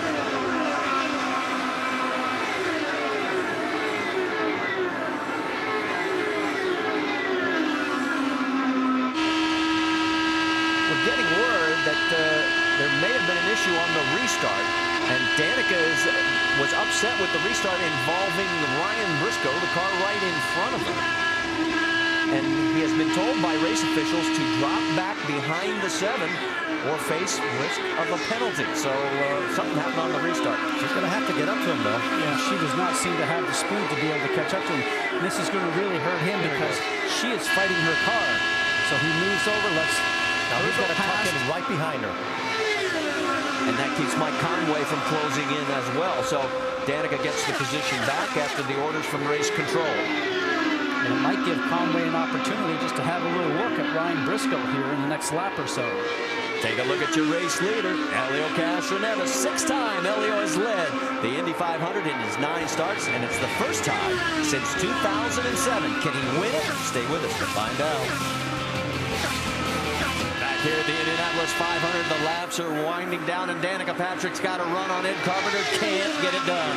She has just started picking up the pace. The whole race has gotten faster. Helio Castroneves is probably the fastest car on the track, but Danica is all over Ed Carpenter, and she looks like she's in a rush.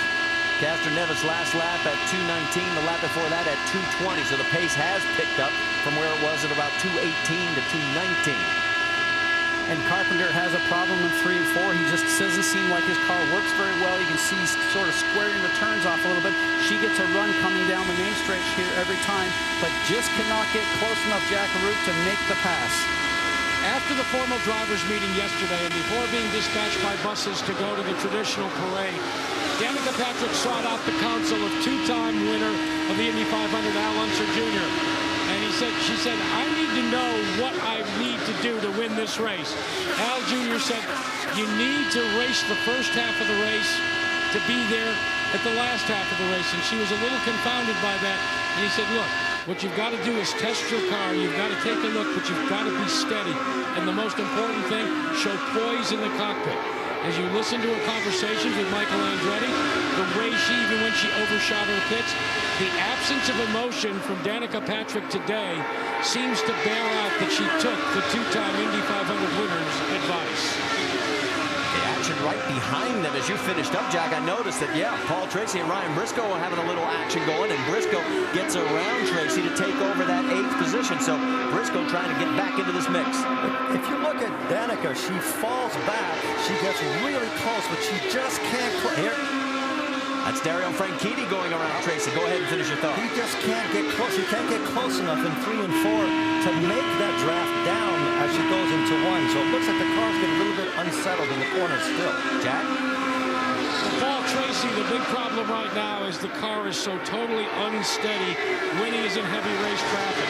The dirty air, as the drivers call it, fellas, is wreaking havoc with Paul Tracy's car. They're trying to get him to just hold on to the final stop. They'll try to make another adjustment. He just gave Mike Conway a welcome to the IndyCar Series. He says, here, take this, rookie. He slammed the door on the number 24. Meanwhile, let's go back, check in on the race lead. Helio Castroneves, and there's the battle for second. Here comes Will Power closing on Scott Dixon. He's looking, he's getting a good draft. He'll be up to 6th gear now. Has he got enough to get it done? Sneak on the inside. Dixon will probably let him do it. We're still a long ways to the end of the race right now. That certainly wouldn't happen, Eddie Cheever, if we were down for the last couple of laps in the event. That door would not have opened, but I think Dixon realizes that it was just too high of a risk. Now he's in a position of having to chase him down instead of being the other way around. And Franchitti is on his way. Well, he needs his wingman, and Franchitti is that last car in that 4-car train you see. So it's Danica Patrick, Ed Carpenter, Ryan Briscoe, and Dario Franchitti. And there's Carpenter in the yellow car. And here comes the pass.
breaking away. What's the damage? What's the damage, Justin?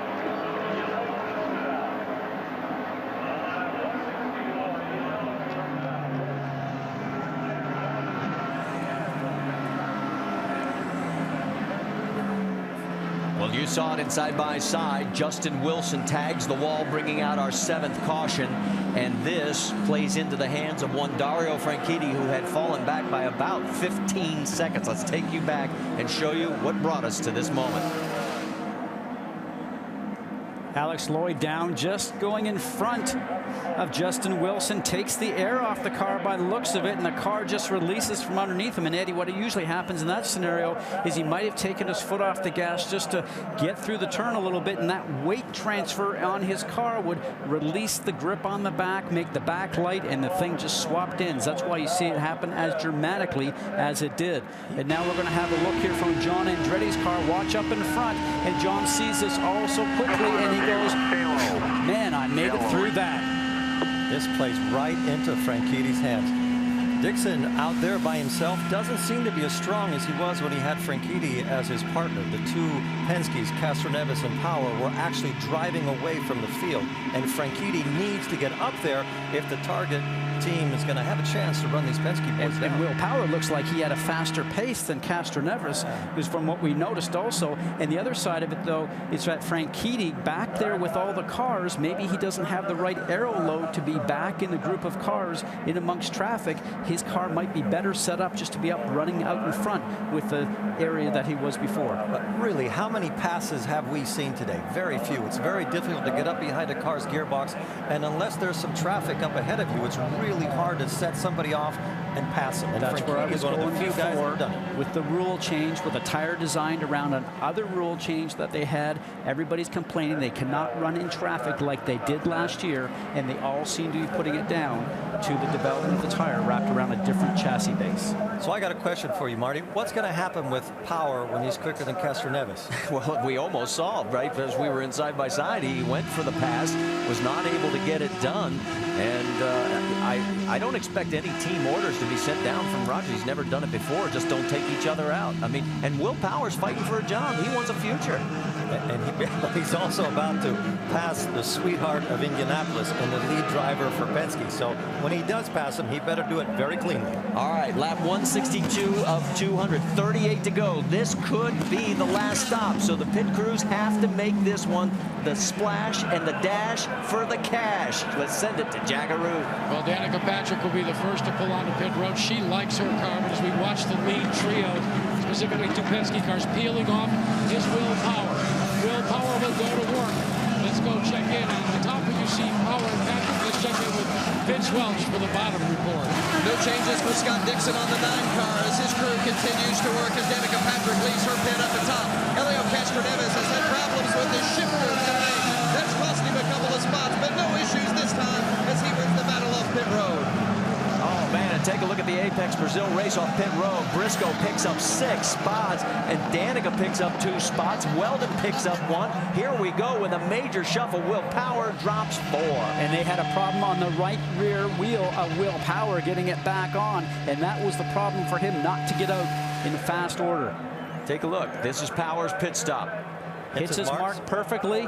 Does a great job, Eddie. Now watch the right rear. He's got his hand in the air, so something's already amiss with him, and we're not sure what the situation was, but he was already signaling that he was late. Maybe his nut came out of his gun, and this is a scenario where that is disastrous, and that might just make the difference whether he's got a shot at winning or not. And Scott Dixon lost 4 places as well. We'll try and find out why when we come back. We are still under caution here at Indianapolis. We've completed 165 of 200 laps.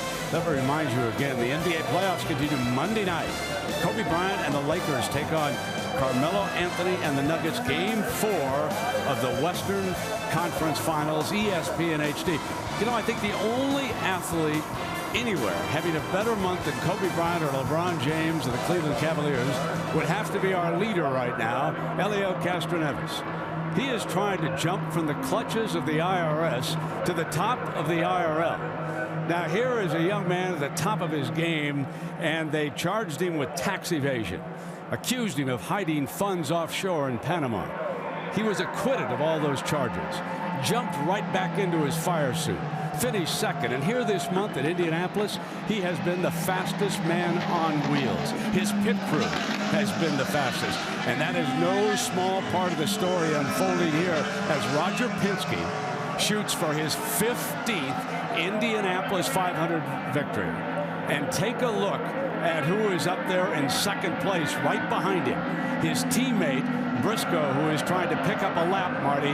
But right now, you can see that Rogers team run a 1-2 up there. And we've got a quick glance also there of Rafael Matos, the rookie, getting a top off again as he is at the very tail end of the lead lap. We have 21 cars on the lead lap, and we're getting ready to go back green. You were doing it, bud. Somebody's going to do it. Somebody's going to do it. Briscoe can't do it. This back there, he can't do it. You can do it. Now, that's Tim Cindric, his strategist, saying, hey, they can't do it. The reason Briscoe can't, we found out they short filled. That's how he picked up those 6 spots. But he's still there as a wingman. As we go back to green flag racing here at Indianapolis, there'll be 33 laps to go this time by. Helio right down on the left-hand side of the track on the low side just to make sure that Briscoe doesn't get any type of a draft. And now he'll try to get through turns 1 and 2 and try to stretch the lead out just a little bit. With Briscoe, though, with lighter fuel load, less weight in the car, he should have an opportunity to be quicker. But right now, Eddie, Castroneves is flying. But not only Castroneves is flying, Danica Patrick is 4th, and she's doing everything she can to get by the 3rd. Take a look at the battle for 3rd and 4th. That's Danica trying to get around Weldon. They've got a little history on the road, and as they had a shoving match back a couple of years ago at Milwaukee, and they've gone a few times around the block. And those things stay with drivers a long time. Down the front straightaway as we go on board with Danica, as she is about, a car length and a half behind. And now it's dropped off even a little bit more, as there's the view now from Dan Weldon's car. And there you see it's now about half a second. Let's get more from Jackaroo. Well, for Dan Weldon, guys, this has been a great run, but his owner for the National Guard Panther team, John Barnes, is not at all happy with the track conditions. John, you wanted the more sweeping? Well, I mean, we had a lot of marbles today, and that's what happened. I think Wilson got out of the groove a little bit and got the marbles and just went into the fence. And we're coming down here to the last of this thing. We want to have it cleaned up so we put on a good show for the people. Can you go the distance now, or will you have to turn back on the fuel? I can tell you that later. That's a great answer. Yeah, but fellas, I got to tell you, I think that's going to determine who wins this race. Well, and I think Tim Cindric made that point. They topped off Helio, and he thinks everybody else behind him sort of short fuel. Well, actually, he topped off, and then when we got the green, we had 34, 35 laps to go, and that's the really long end of the length of a fuel run. So right now, I like the whole situation with Rafael Matos because he just came in and did that last little splash and go, and he just might be the guy that's looking pretty sweet here when it comes down to the end. One thing that we know for sure, though, the car that's using the most fuel right now is Castroneves. The leader always uses more fuel, but he is lucky because his teammate is helping him guard his position. Vince, you got more? Well, that's exactly right. Remember earlier in that previous stint when Scott Dixon was pressuring Castroneves, and they were telling Dixon pressure Helio because he's trying to conserve fuel. Now that he's got his teammate behind him, Helio is able to serve fuel without receiving that pressure from behind. Tim Cindric continuing to give his driver Helio Castroneves a pep talk, telling him, you've got to get 3.9 on the mileage. You're doing great. Nobody else is going to make it. We can. You heard him say that on the radio. Of course, Roger Penske has won here 14 times. Will this be number 15 with his driver Helio Castroneves? There may be one issue, however.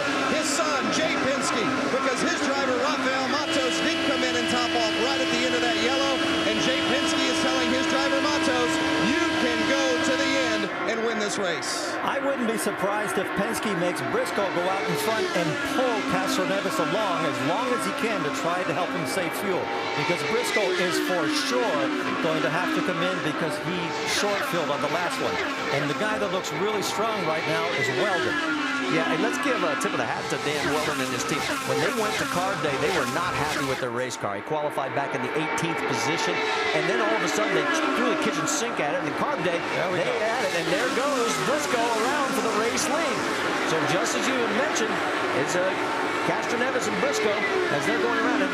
I should point out, no, it wasn't Briscoe going around. He tried to get around him, but did not complete the pass. I hate those two cars being the same color.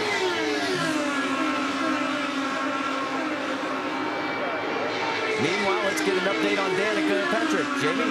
Well, Danica just radioed to the crew and asked, am I okay on fuel? They said, put it to fuel map number 2. They're not telling her to conserve yet, but she has the throttle down right now. Now, TJ Patrick, you see him in the box to the left of your screen. That is her dad.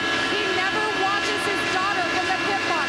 He's in turn 2. You see him in a red shirt. He's atop the suite. Always wants to be by himself, guys. He gets a little emotional. He certainly does. We've followed TJ Patrick through a number of places. There you see, oh, no, we've got contact. Hard contact, 2 cars into the wall very hard, and that is Vitor Meyer. Made it through the fire, but did not make it through this, as he is hard into the wall, along with one other car at the top of the screen. And it is Rafael Matos, we are being told, the number 2 Lusso Dragon car, and yes, it is. Fuel is no longer an issue. You're okay. No, absolutely right. And that was a very hard hit for Vitor Meyer. The Delphi safety crew is there so quickly. They know exactly the history of all the drivers here that are in the race cars this weekend, and they get to the car that has the most damage first, which was Vitor Meyer. And in this situation here with Rafael Matos, he ended up putting himself in harm's way because, remember, he refueled, came in there just before we went to green, was hoping to use that strategy to get to the end. We don't know why these two got together, if indeed that was the case, but let's look at the replay here to have a look to see what happened. Down the front stretch, turn 1, Matos probably trying to get around the outside of him, and they just both touch. Oh, that's a huge hit, Eddie. No, that's terrible. In fact, this is what happens at the end of the race. I have never seen a car like Vitor Meyer's do that, and he is incredibly lucky that it's not the other way. And right now, he is growing along, looking and saying, I can't believe this. What's going to happen next? Because you're going backwards, and you don't know what's happening. Now, Rafael Matos is on your high side. He thinks he's going to try and go around the outside, but realistically, Eddie, he had nowhere to go. He had not been up beside Vitor Meyer. Vitor is just running the correct line going into the turn. That was a pass that, with a bit more of experience with Rafael, he probably would have done that differently next time around. And he definitely would not do that in practice. That was just too risky. All right, then, as you can see, the Delphi safety crew taking their time to make sure everything is A-OK with both of these drivers, as we are under our 8th caution here at the Indianapolis Motor Speedway. And we'll await word to make sure that both drivers are okay. And you can see the gap. That is the south chute, as it is called here. And we'll wait to find out the condition as the team working very diligently to get Vitor Meyer out of the car. We are going to take a break. Stay with us. We'll get an update as soon as we can. Back here at the Indianapolis Motor Speedway, our 8th caution with 24 laps remaining. You saw on side-by-side that Rafael Matos was able to climb from his car. And right now that we can tell you that Vitor Meyer is out of the car. The Delphi safety crew has him on the stretcher. We have no other information than that. And we will wait to get word. And there again is the view that we showed you on side-by-side. Rafael safely out of the car, obviously a bit woozy, and the safety crew gets him to the ambulance. So we'll get reports from the medical center as soon as we come back after this message from our ABC stations.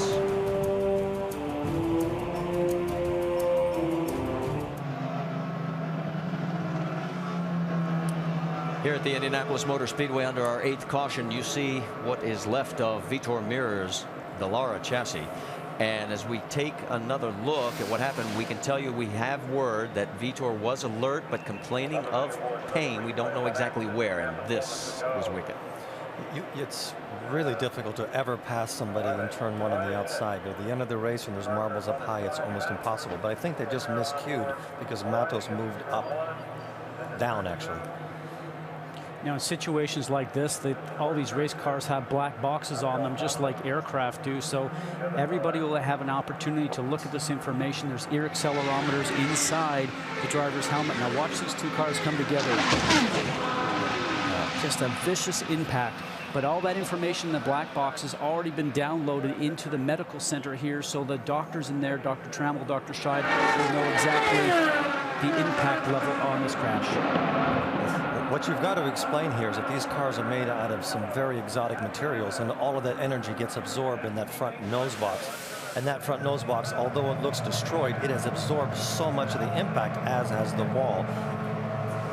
And the safer barrier has some repair work needed to be done, and it's going to take a few minutes of that. So we are going to squeeze in another commercial break so that we will be able, when we do go back to green flag racing, go the distance with you.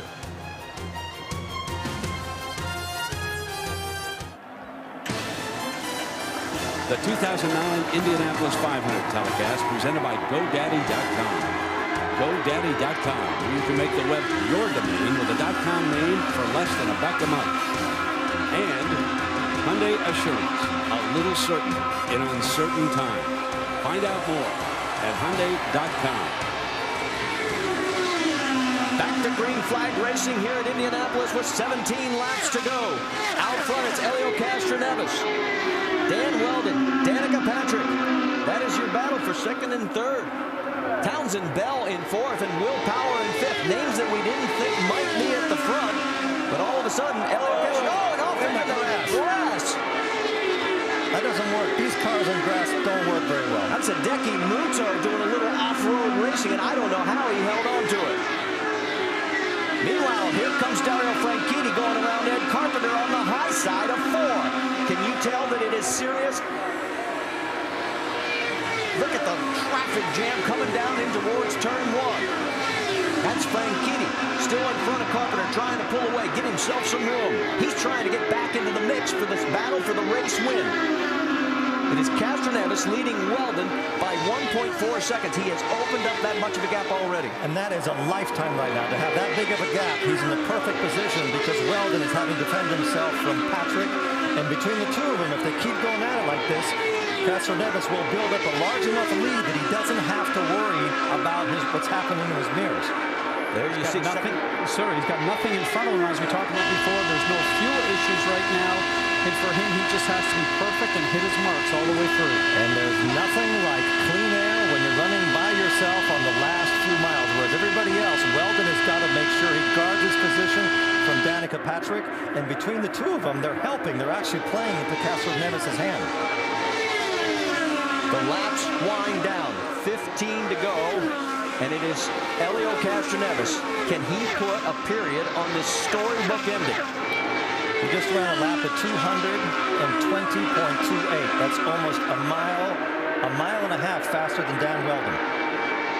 There you see Weldon. There is Danica in third. Remember, her career best finish was her rookie season when she came home in fourth. Behind Danica, it's Townsend Bell, Will Power, and then Scott Dixon and Dario Franchitti. Can those two get back into this mix? There's 14 laps to go down the backstretch.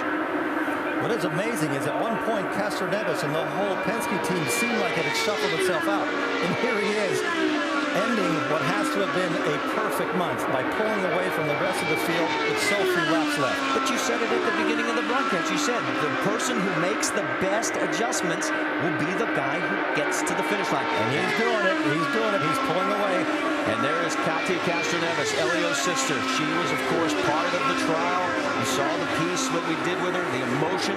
Vince, what do you think she's thinking? Well, I'll tell you what, only God knows the answer to that, Marty. But I'll tell you what Helio Castroneves is thinking. He's thinking that he has had a full day work because he has been working the tools inside of that race car all afternoon. On a late stop, they did not make any adjustments and left it in the hands of Helio to work the tools in the car to get it how he wanted it to handle. Helio said, it's different at both ends. I'll take care of it inside the cockpit.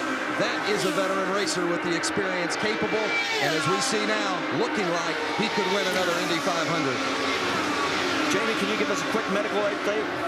Yes, guys, I was back at the infield care center. Vitor Mira was transported to Methodist Hospital. He was complaining of lower back pain. Rafael Matos, he remains in the infield care center, complaining too of some pain, guys. So we'll get another word as soon as we get it. All right, thanks for the update. Castroneves is not pulling away. It seems like the group, Dan Weldon and Danica Patrick, are working a little bit closer together. And at this pace, within 3 or 4 laps, Weldon could be on Castroneves' gearbox. It'll be 11 laps to go this time by. The margin, 1.3 seconds between Castroneves and Weldon. Danica's figured out that she has to work with Weldon, because if she keeps diving inside of him and they lose pace, they don't stand a chance of winning. And either one of those three don't want to finish second or third. She also has to look out behind her, though, because Townsend Bell is starting to close a little bit. He wants a piece of this pie as well. Michael Andretti, strategist for Danica on the right. The pace has dropped a little bit. They're running 2:19s. And the fastest car right now, actually, the last lap was Danica Patrick at 2:22. 10 laps to go. Keep it up. The encouragement from the pit box. Keep it up. 10 to go. Right now, it still looks like it's Helio's race to win. Dan Weldon and Danica Patrick have to work together if they're going to catch Castroneves. The gap is still 1.3 seconds. Back on board with Danica.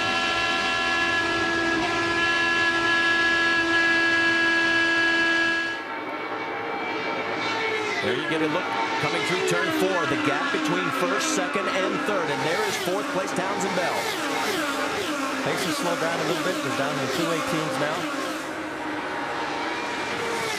9 laps to go in the 2009 Indianapolis 500. Does Helio Castroneves become a member of an exclusive club to win 3 times? Does Dan Weldon pick up his 2nd win at the Brickyard? Or does Danica make history becoming the first woman ever to cross the stripe first? Or does Helio Castroneves end the absolute perfect month with a win? Sister Cotty just praying. And Roger Penske looking at potentially a record-breaking 15th win here at Indianapolis. 8 laps to go here at the 500.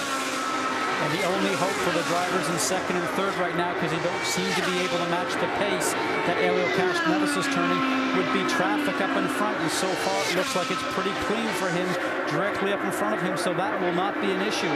Helio will have a smile on his face right now and just making sure he's watching his mirrors, watching the splits behind him, and getting that information via the radio. He knows that this one is in his grasp. On board again with Danica. If you're into numerology, Al Unser was the last driver to win back-to-back 500 before Helio. It was 7 years until he won his 3rd 500. Guess what it is? Been 7 years since Helio won his last 500. Does he do it today? 7 laps remaining here at the famed Brickyard. They're running out of time. They're running out of time, and Castroneves again just put it at 2:19, and Dan Weldon is running behind them at a 2:18. At that pace, he's well assured of his 3rd win. Yeah, but don't hand him the trophy yet, because as we have seen so many times, this place picks who it wants to win. Nothing bothers him this month. Pole, Carburation Day, has a bad middle of the race, and he comes back for the last 15 laps, and he's the fastest car on the track. And he is flying right now with 6 laps remaining here at Indianapolis. His lead is up to 1.9 seconds. Hollywood could not write this script, I'm telling you. He's 1.5 miles faster than Dan Weldon. He's pulling away, and his sister is pushing him down the front straightaway. I can only imagine what they went through when they were in court. And now here they find themselves having the absolute perfect Indy 500 month. He just keeps running that smooth line coming down to the yard of bricks one more time, this time by 5 laps remaining, and the gap is still at 1.9 seconds. Now watch his line. He's actually starting to do a narrower line. There's more distance between his car and the wall every lap that he runs. He's running such a conservative line because he's trying to make sure he doesn't make any mistakes whatsoever, and I'm sure he's counting down. They're telling him. And who does that remind you of when you watch that? Rick Mears, which is the mentor for Helio Castroneves and the drivers at Penske. That's worth at least 10 horsepower. That's Helio's mother on the right, Cotty on the left, his sister and business manager. Tim Cindric calmly saying 4 more laps. His stomach's got to be churning.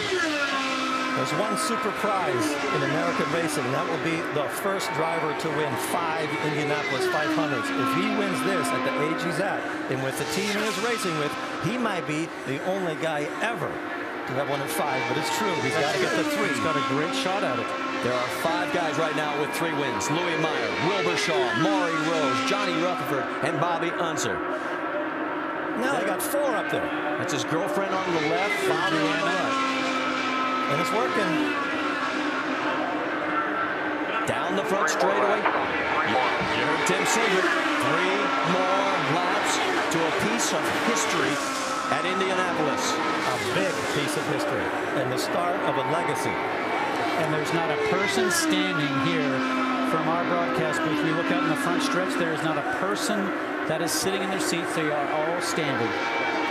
You mentioned Rick Mears as you see the family holding hands. Mears is spotting for Helio in turn 3 as he goes zooming by him one more time. You can literally feel the excitement of the public willing him on to win this race. I think this place lived its experience. I think this place is going to explode when he crosses the finish line if he holds on to this. 2 to go. The Indianapolis 500 is down to the Indy 5. There is Dan Weldon and Danica Patrick, the best they have been able to muster. They are 2.3 and 2.8 seconds behind race leader Helio Castroneves. It's been a good day, but not quite good enough. Marco Andretti, of course, not in the race. And this is his best shot after Tony Kanaan also crashed, but it looks like 3rd may be the spot where she ends up as here we go through turn 4, heading for the white flag here at Indianapolis. Flagman, look at the listen to the crowd. Keep going. 1 lap to go. 2.5 miles, 4 corners. Roger Penske doesn't even crack a smile. Never. But he knows what he's about to experience as well. Down the back straightaway for the final time. 1 mile to go. 2 corners. This crowd, look at him, just saluting him. 5 weeks ago, Helio Castroneves was staring at jail, an orange suit, not a race suit. And now he becomes a 3-time winner of the biggest race in the world. Helio Castroneves wins at Indy.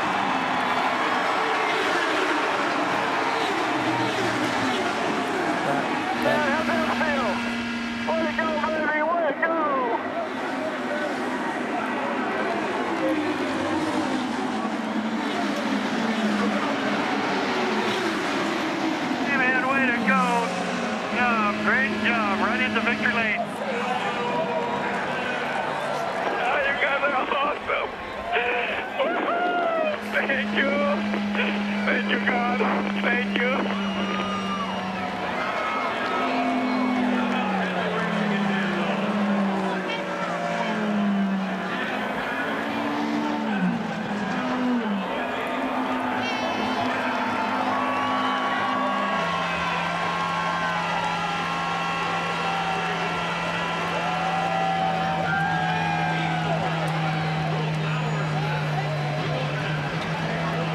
Where he's going, guys. And those guys know where they're going too. Let's check in with Vince Welch. Sister Katya, a couple of months ago, your lives were on the brink of changing forever and being out of the sport of racing, much less your freedom. How does it feel today to see Helio cross the yard of bricks and win this race? I cannot describe that. I love my brother so much. He deserved to be here. I love him. I want to climb the fence. I want to go. She wants to go climb the fence with her brother, Helio. I want to climb the fence, man. It looks like the race officials aren't going to let him. I can't believe this. I can't believe that. This is his trademark. That's his trademark. Get the race officials out of the way. Yeah, that's ridiculous. The crowd wants it. Just go. I don't have a clue what's going on. There we go. Now it's complete. Listen to the crowd.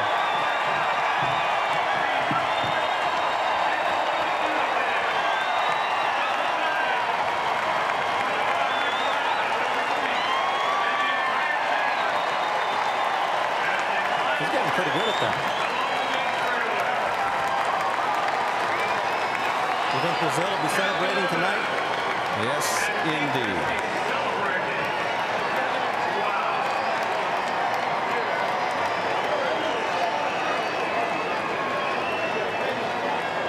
Three men have 4 victories here at Indianapolis. A.J. Foyt, Al Unser, Rick Mears. Helio now becomes the 6th with 3. 8 others have 2. And you mentioned it, you might be looking at your first ever 5-time winner. He has enough years left. He's 33 years old. He drives for Penske. And look at this emotion.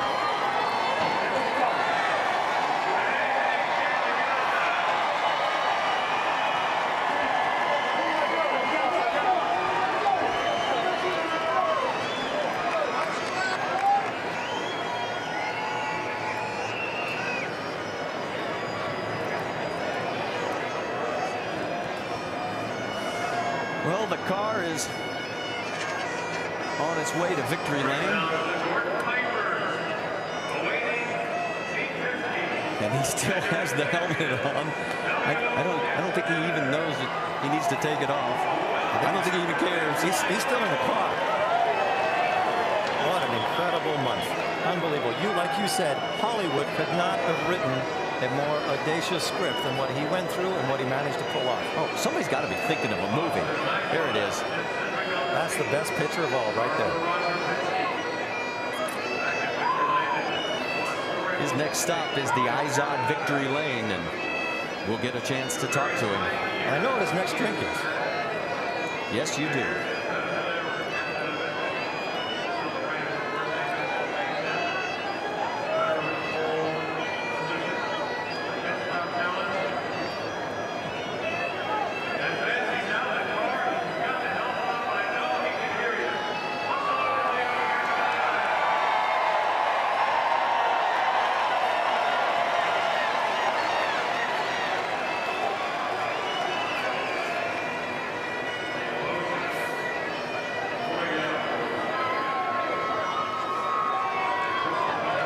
Going through his head right now. I'm just wondering if he truly believes that it's all happened. No, just a month ago, just 1 month ago, this would not have been in his wildest dreams. And here he is, having won Indianapolis 500 3 times. And this month, what did he have? Pole? He won the pole. They won the pit stop competition. And let's go to Jack.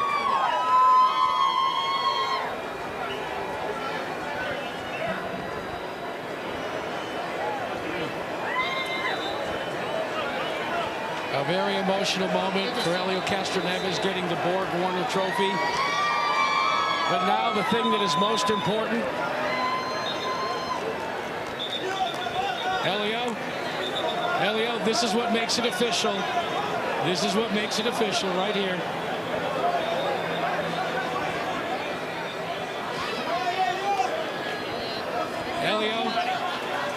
Helio. There's what makes it official.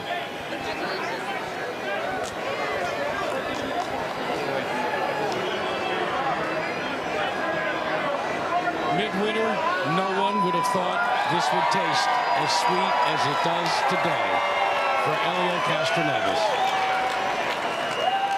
A 3-time Indy 500 champion. Well, a little over a month ago, came back after being sidelined. And now gets a chance to visit with his own thoughts. Helio, can you put into words what you're feeling right now?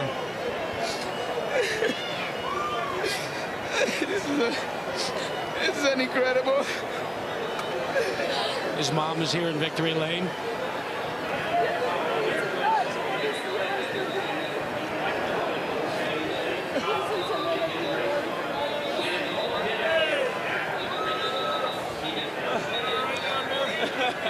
Roger Penske. Wonderful job. Hey, man, you deserve this one. Mike, thank you. Give me my life back. Thank you.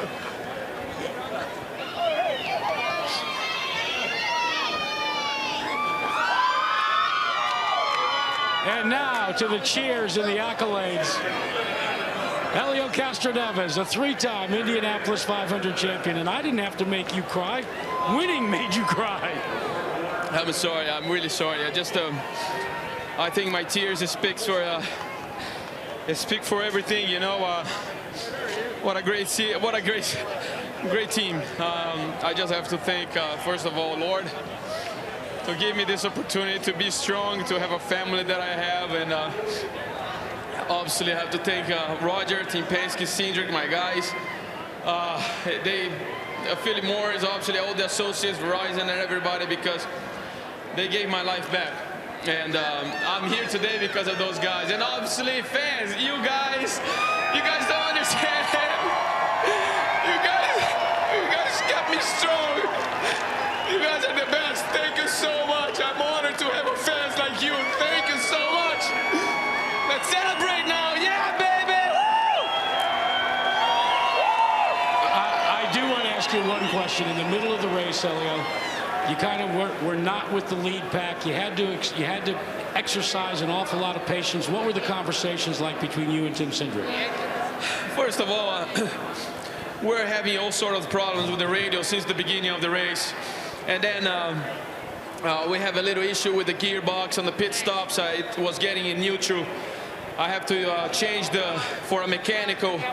And finally, towards the end, I mean, we were just feeling the car. I didn't touch anything on the car at all. So basically, it was a long race. We're just taking it easy. It was good, actually, because behind, I knew what I need to do. But once I got in the front, it was never look back. So, oh boy, what a day. I mean, this place is magical, Jack. I mean, you know, I mean, it was a tough beginning of the season, but things are starting to fall into place. This is the best month of May ever. So thank you so much. Thank you. In the Indy Racing League is just awesome. So I'm so honored to be part of this special team. So wow, 3, can't believe it. Number 3. 3 for 3, and the record-breaking 15th Marty Reed for Roger Penske. Yes, it was. And boy, what a day it is for Penske Racing. And that young man, Helio Castroneves, gets a kiss from his girlfriend. And we've got a lot more still to come from the 2009 Indy.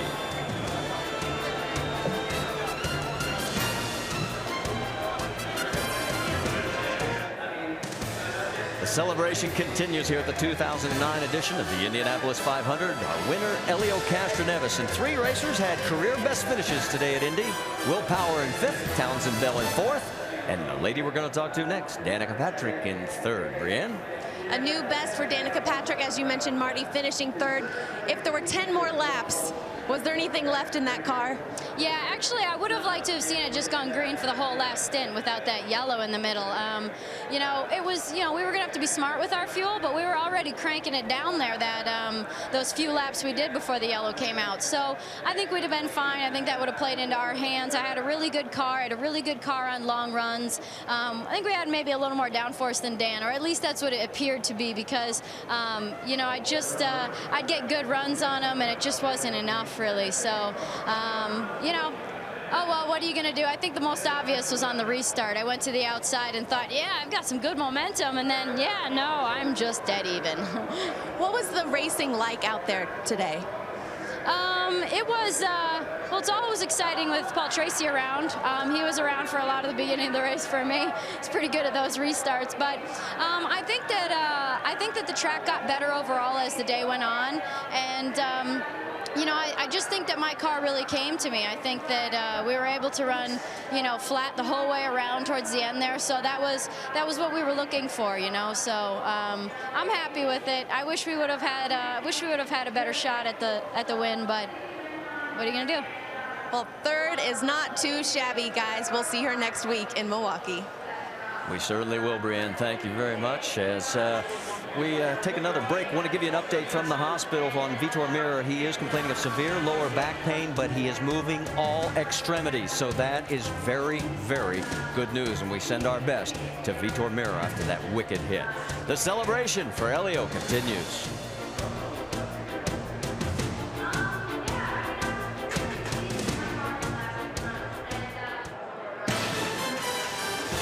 The 2009 Indianapolis 500 telecast presented by GoDaddy.com. GoDaddy.com, where you can make the web your domain with a .com name for less than $1 a month. Verizon Wireless, America's largest mobile-to-mobile calling family. And Apex Brazil, experience our energy. This is the view as Helio Castroneves took his 3rd checkered flag here at the Indianapolis Motor Speedway, becoming the 6th man with 3 wins. He's chasing 3 others that have 4. Look at the family living a dream after surviving a nightmare. And there's Roger Penske in victory lane for the 15th time. Let's check in on 2nd place, Dan Weldon. He's with Vince Welch. Well, Panther Racing hired Dan Weldon because they believed Weldon would give them a chance to win the Indianapolis 500. You've won this race before. Now, as a member of Panther, you finished 2nd here today. Did you have anything at all for Helio, or was 2nd the best you had? I have to say, I think certainly the National Guard Panther Racing boys executed today perfectly. I thought they were fantastic in the pits. I think they're probably the class of the field. I can't see everybody, but you know, they were certainly, in my opinion, the best. We just didn't quite have it for him at the end. I mean, the crew have worked incredibly hard the whole month. You know, it doesn't just, you're not just the people at the racetrack, but the people at home as well, back at the shop, and you know, even the families of the people back at the shop. And it was a tough day, but certainly a very rewarding one after a tough month. Honda, you know, have given us good engines again, and proud of them for that. And obviously the Firestones held on. I was pretty loose at the end, but they certainly had enough grip to get me there, so that was good. A week ago, you were very unhappy with the way the car was handling. Can you put in perspective what a big jump this team made to have the car in the position it did today? I think I said this morning, certainly just in the short time I've been with the National Guard, I've learned from the troops that that never say die attitude. And I think because a lot of the troops here that I've met, and even the ones overseas and the stories that I hear, I think it's matured me, certainly. And I think in the talk that I had this morning with the guys, it was just I was very proud that they'd never given up, you know, once this month, even through what difficult times we had. And it was the same in the race. You know, we just worked our way to the front, you know, very cleanly, stayed out of trouble. And you know, like I say, they were phenomenal in the pits. They made my job very easy today. So everybody at Panther Racing and the National Guard number 4 car should be very proud. Yeah, the servicemen and women of the National Guard very proud today, Marty Reed, of Dan Weldon, 2nd at the Indianapolis 500. And that is after starting 18th in this field of 33. And boy, is Brazil happy or no? After this message from our ABC stations, we'll be back.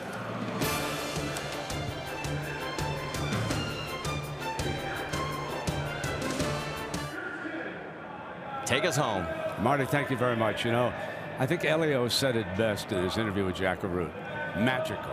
It was simply magical. And there's certain events that you show up for and you say, would it be great if Helio Castroneves would step out of a courtroom after finishing 2nd out at Long Beach, winning the pole at Indianapolis and capturing it? And you say to yourself, fairy tales don't always come true.